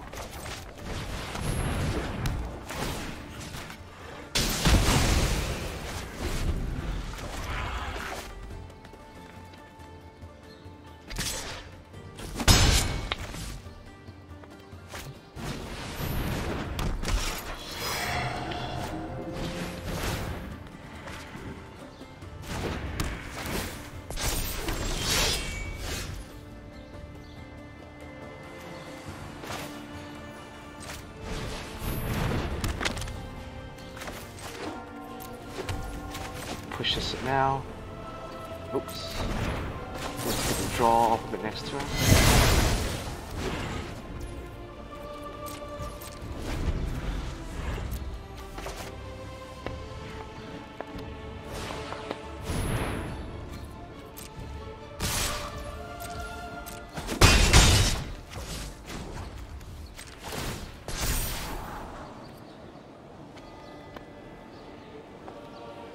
Guess I can draw that.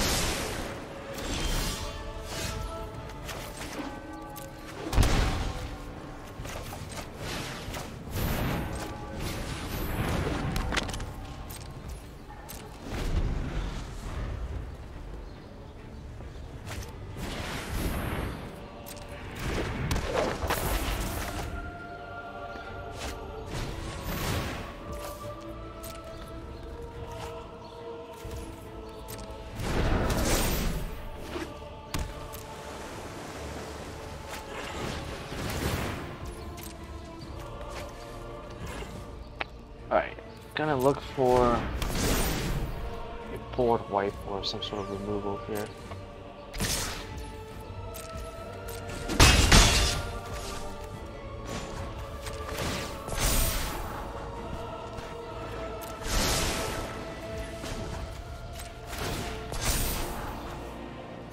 Okay.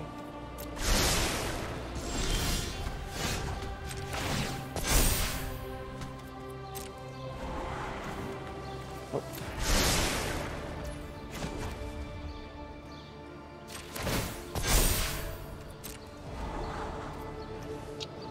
It's a good draw, but I have one land under that, so unfortunately. Damn, alright. I think he might have gotten us here. Shit.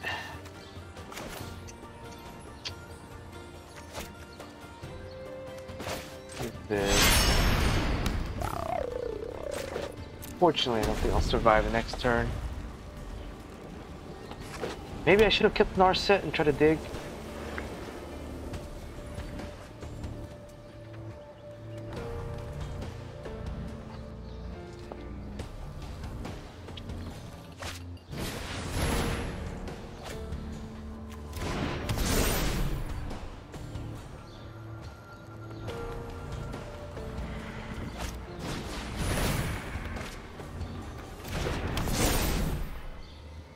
Yeah, he's got it. Couldn't dig far enough. Maybe I should just draw on the card.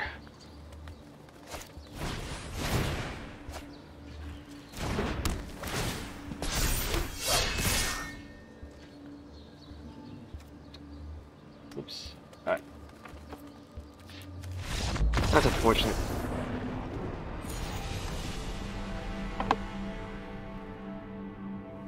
Went down a rank, it's okay. We'll play another game and we'll see where we go.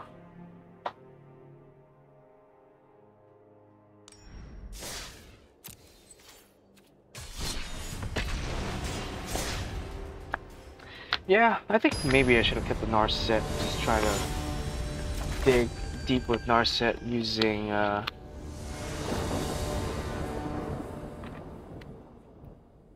using her to try to find another fatal push.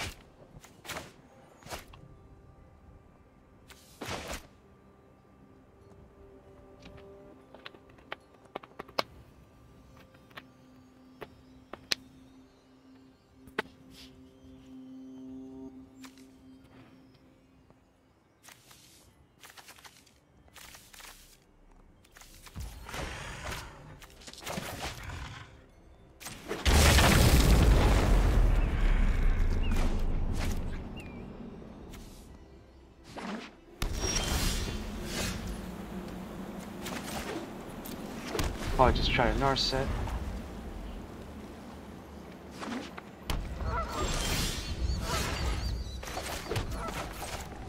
Unless they have like sensor or something. Okay, that's fair. Oh boy.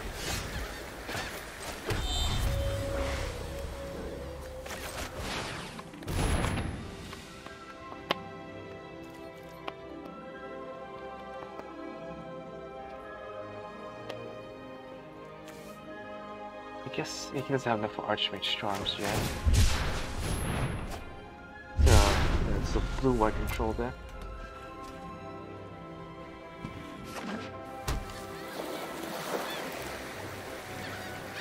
I guess I forgot about this thing. With this particular...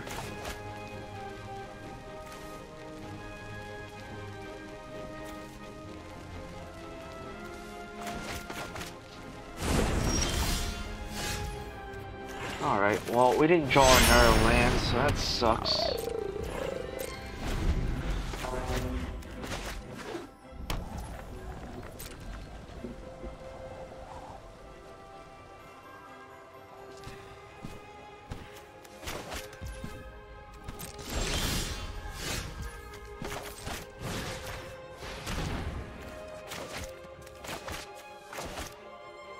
Maybe I should have went to combat first.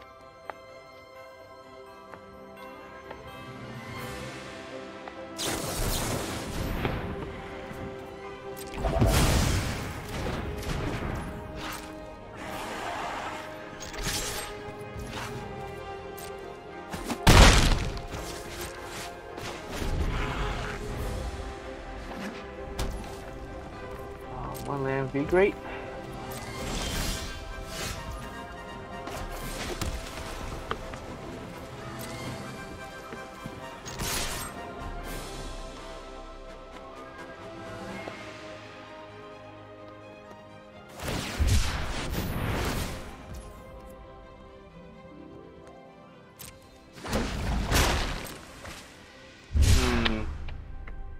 I don't think I care about Kahira enough. Fatal push this?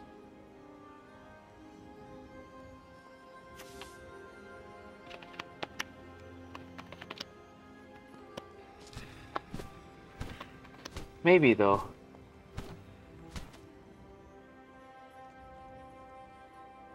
You know what? I think I will let Kahira die here. And then I can activate the token. He is tapped out.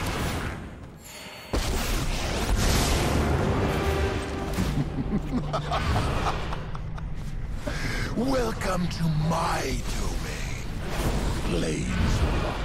Recoil to the recess of your mind.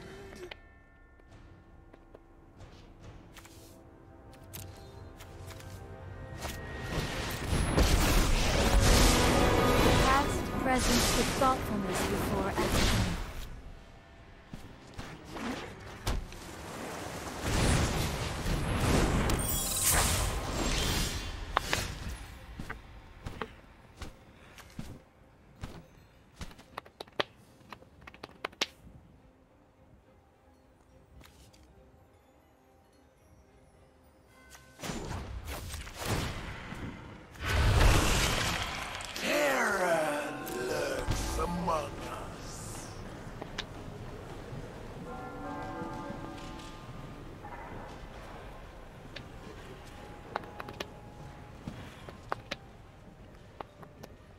I think I want an Elspeth.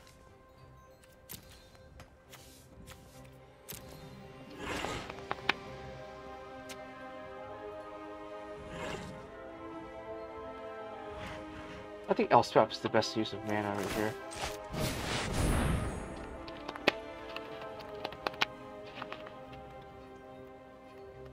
He doesn't have Dolan's Beagle.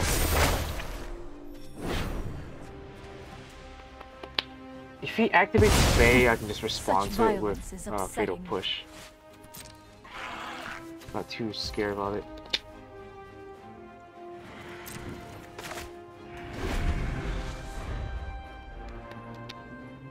He could rest in peace, I guess. It's not that useful.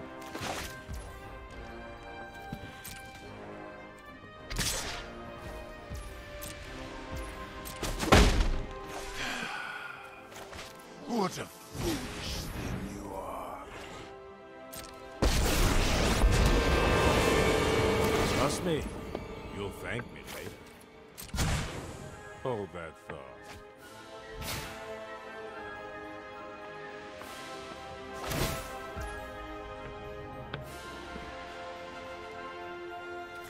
I could do this, just force it out. If he wants to use it, he has to use it now. And then I have, he won't be able to counter Kaya's ult from me smacking the Teferi. Because then my, thing will be up. That's fine.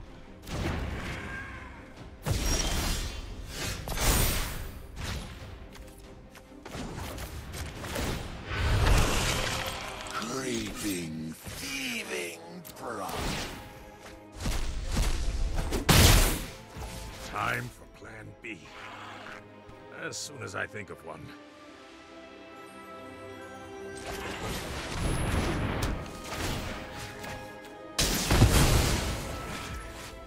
I suppose that's how it was meant to happen. If he plays Rest in Peace, then he loses. I'll pay for 4 mana and I just keep upticking.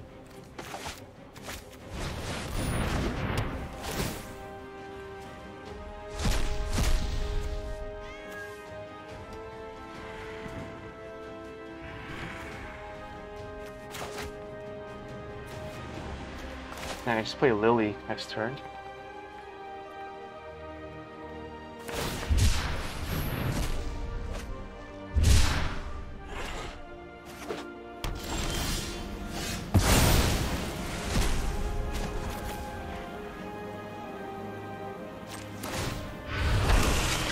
The shadows awaken.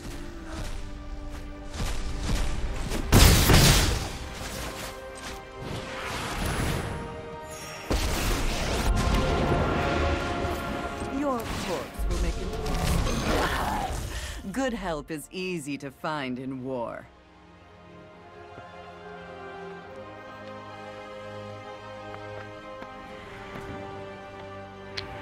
Yeah, I can just keep making armies of either one of these would be fine.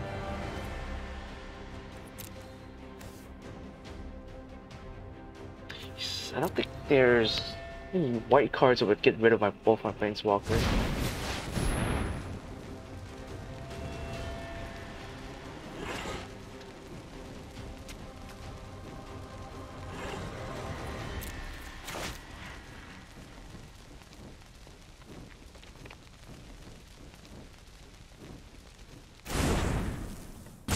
I guess he hits that, I guess.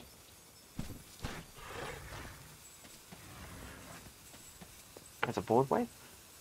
Sort of a temporary solution for him.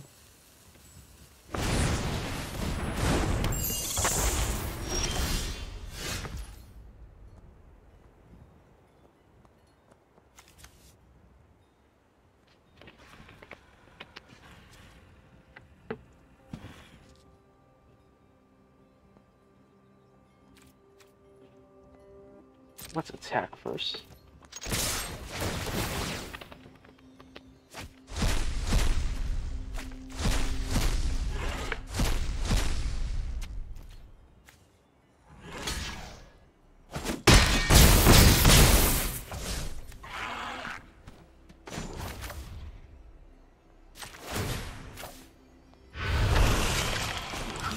If he's gonna sack this, then I might as well sack my 2 creatures. If he discards 2 cards, that's fine with me.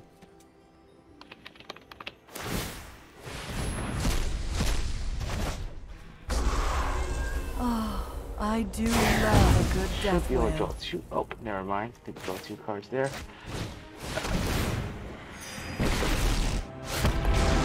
Gods once, I am one again.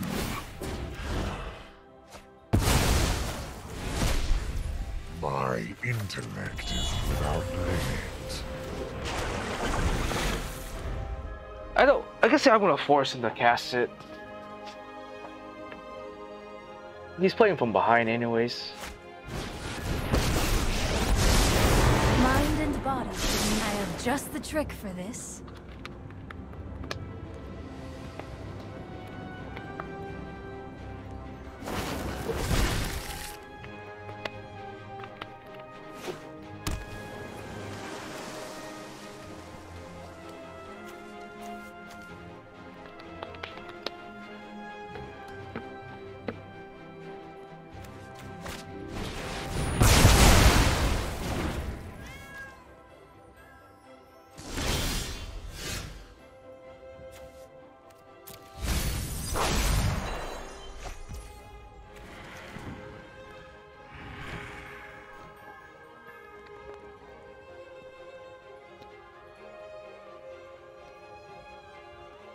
Well, I can do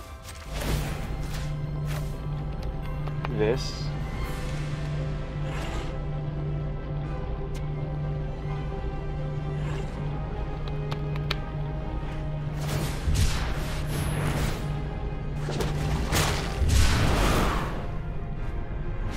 Get rid of the shocking.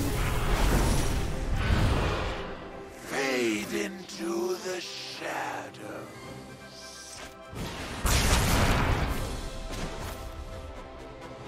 Oh, I guess I should have done Ashia. Ah, that's fine. I want to draw cards anyways. You have no weakness I cannot I exploit. was expecting a concede pretty soon. Smelly, but effective.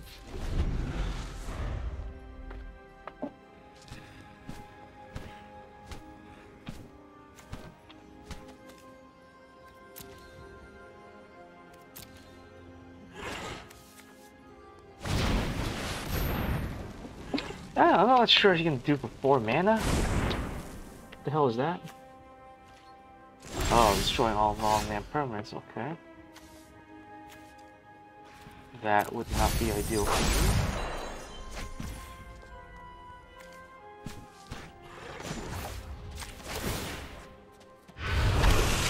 I guess I can draw 3 cards. Awaken.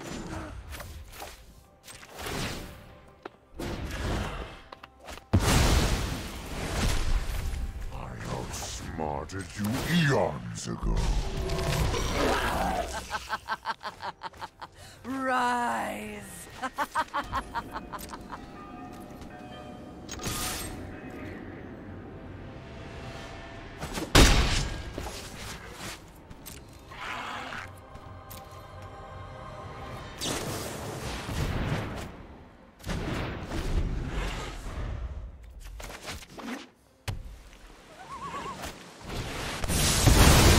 Ugh, well, this was unpleasant. My inspiration. I've learned much from them. They were a lousy servant. Death is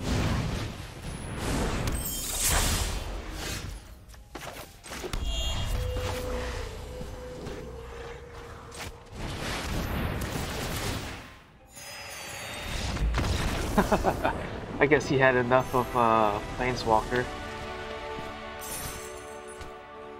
Don't blame him there. Zuri's control is cool. This is one of the decks I thought did pretty well at one of the recent tournaments. But yeah, I guess I kept dropping threats after threats, and if it doesn't have enough counters, not gonna be able to counter everything, I guess. What is that card though? I guess I've never seen this one before. Hour of Revelation. Oh. Yeah, I didn't even realize this was even in the game, to be honest. Huh. This is a pretty good board wipe. Basically Armageddon, but for non-lands, I guess. Kind of an emergency button. What did we get rid of? We got rid of a lot of stuff. Teferi twice, no? Teferi once, got rid of a commit command. Censor, yeah, he was playing Censor, so I suspected as much. Sealed away. Yeah, interesting Azores. But he didn't really have any way of dealing with the Planeswalker outside of just trying to seal him away and stuff like that.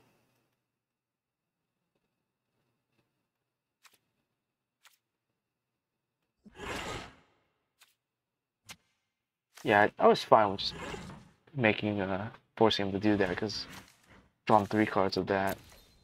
Play an Ugin, or play a Ugin here. Probably just snipe the Fae for 2.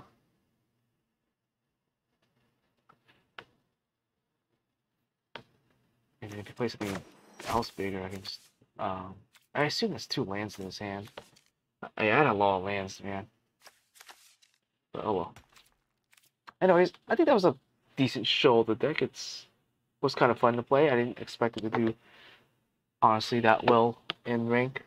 But yeah, it's definitely not as strong as before. Like the deck before then, I had a real high win rate with it.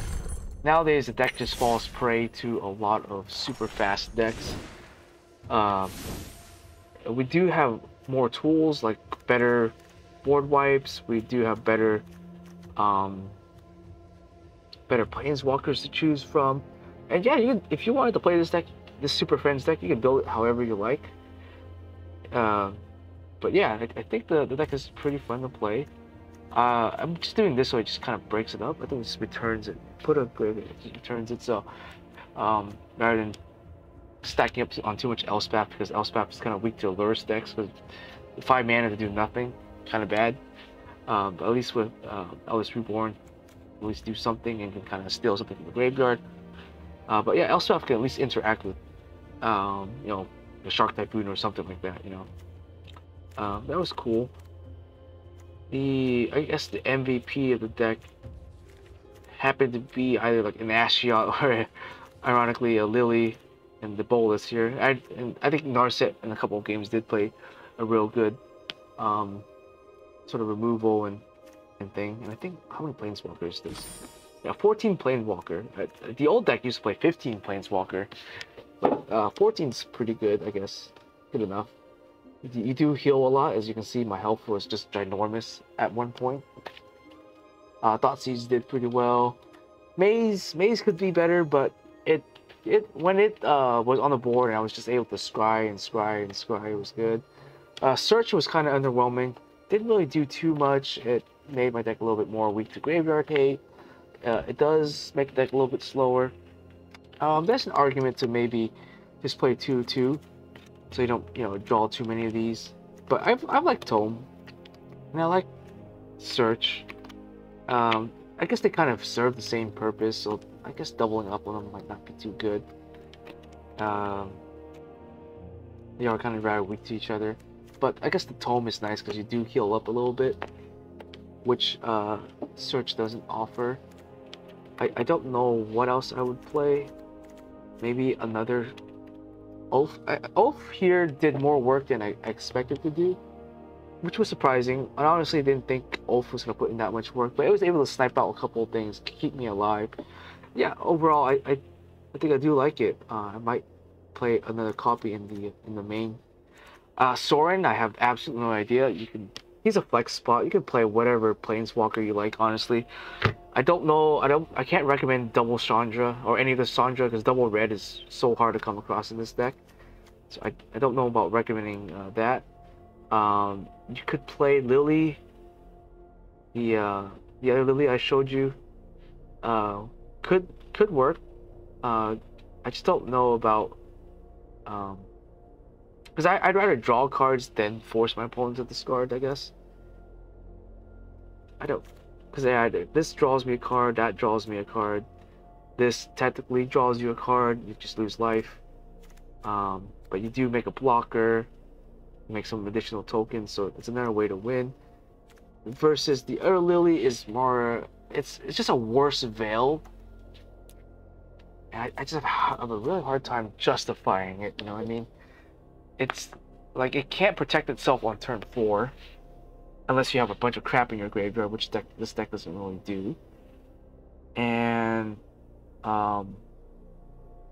yeah, it's cool. You force everyone to discard, but you also don't really want to discard that much. Like you have Teferi and Narset as discard outlets, so I don't think I really need that discards. I don't think I'll be playing this. Like she works with Liliana's Triumph if you want to try it. Like I've seen, I think there was a deck that Reduke did where he played 4 of this or 3 of this plus like Liliana's Triumph, which could work. I mean, it's a cool card. It is removal. But yeah, I don't know. And I guess this Lily's been pretty good if you're making a bunch of tokens. So I guess Sorin makes more sense because you make a token, and with her you can kind of draw a bunch of cards off the tokens if they can't remove her. I don't really think you need to double up on that many Planeswalker. You want to see these for sure. Like you want to see this on turn 4, this turn 5, either to Reborn with one of these or just hard cast him because he's our main kind of draw engine. Ugin is just absolute late game banger, I guess, if you can get that late, or he's kind of your emergency reset button. You rarely get there, but hey, sometimes. So what I'm thinking is maybe cutting down on Maze and upping another, because these cards that kind of essentially do the same thing, and I kind of think doubling up on them this much is kind of bad. I did see a lot of this, but I didn't see enough of the Kayas. So maybe we'll do this too, because we do have Sorin as a way of drawing cards. Let's just add Oath here. Let's look something like this. So this way we can keep ourselves in the game against aggro decks too. Because like this card is great, heals 4, but this also heals 4 and kills something for an extra mana, on top of it kind of making it worse to attack our Planeswalker. So we heal 2, deal 2, and then that way we can kind of combo off with Sorin because we can kind of keep drawing with him without having to worry too much about our health total. I don't even. I don't want to play one because we have like several hero cards. We have this. Have this. We're weak to Phoenix for sure. Like I can't deal with Phoenix unless I can Elspeth to Phoenix or Ugin away to Phoenix. Anything that reoccurs for free multiple times, this deck has a hard time dealing with. Unless I'm already ahead. If I'm already ahead, then cool. If I'm not, then yeah, this deck kind of painful to play. Yeah, the average is fine. I think we drew a lot of lands, but we need lands to play the deck. I think one of each is fine. I saw him opening hand and just played him, or saw him later game, just played him or pitched him. I think playing more than 2 tap lands is bad. Red sources we were able to get. White sources were still gonna scarce come by, which is why I'm downing the white source just a teeny bit to play the Elspeth rather than playing 3 of them. And Elspeth is definitely worse against Lurrus decks. I think that's the main reason why this deck also isn't that great anymore, because Lurrus is so prominent that this card hits nothing in Lurrus, like absolutely nothing. And so I think two Elspeth and 1 Elder Reborn is fine. They kind of serve the same purpose. Eldest Reborn is definitely a lot easier to cast. In that one game where I could have gotten rid of a Shark, I didn't have double white, and another L Reborn would have been great, but they had double counterspell or counterspell, so I was gonna lose that game regardless. So that was fine. I think that was our toughest matchup, and obviously not getting removal for that one equipment deck where they were just tossing a bunch of equipment creatures at us. But the one we did draw a bunch of removal, we just kind of overran them. Yeah, other than that, I think that's it. I do like the way the deck is. I thought Thoughtseize did some stuff there. The board wipes were good. I think every card, the most underwhelming card would probably be Teferi, I guess. But when I resolve Teferi and they don't do anything about it, it always feels nice. Like no one ever threats assess Teferi that high. So when you're able to resolve Teferi, he's great, and he just kind of sits there. So I think 1 copy is fine. The fact that you can cycle through your dead cards, like if you don't need an Elspeth, you could just pitch it, get something else, or pitch it with Narset. Narset is great. Like you've seen me just cast her, just minus just to draw a card. Next turn, you can start upticking her. She's a 4-mana rock. Most of the time, people don't really do shit to her. They kind of just ignore her. When they do ignore her, that's when they're gonna have issues later down the line. Yeah, Lily performed pretty well. I think Lily, when I did see her, she did perform really well. Bolus performed well. Ashiot, I think, overperformed in some parts of the game, and some other parts where I kind of so. But yeah, I think everything did pretty well. I think I did play 1 or 2 Ugin, and that was just a kind of the finisher there. Honestly, like I think I never got the combo off with the Elspeth and Ugin. I always end up just hard casting the Ugin, ironically. So there. Yeah, Maze performed pretty well. Like you could do 1 search and triple Maze. I think that's fine. Definitely need the Fatal Pushes to protect the Planeswalker. Like Fatal Push is the most efficient instant speed removal you can play. Outside of like an I guess you can play Belfoul's Masteries, or you can play Absolute something. What's the name? Card. I forget the card it was. Absorb. The Faithful or Fate something. Fate. Can't type on this keyboard for balls. Yeah. There we go. Faithful Absence. So you can also play this, or because this deck plays 4 Narsets, so you could play this, and you could play Belfoul's Masteries comfortably, I would say. But yeah, I think the deck is kind of fun to play. I don't know if it's top tier or anything, but you've seen me perform with it. I'm familiar with how to kind of play the deck. It's obviously not as strong as it used to be. I think if we can get the 3-mana Teferi back, this deck would absolutely dominate again. Just the matchup, we would have really no bad matchup with 3 Fairy in the game. Like, because we're not playing any counter spells anyways. Like, if they play against another deck that is playing 3 Fairy, we don't care. Like, we're just gonna be slapping down our big Planeswalkers, threats and stuff like that, and trying to keep the path clear here. Anyways, I hope you guys enjoy. Yeah, that was kind of fun, and yeah, we'll see you guys next time. Okay.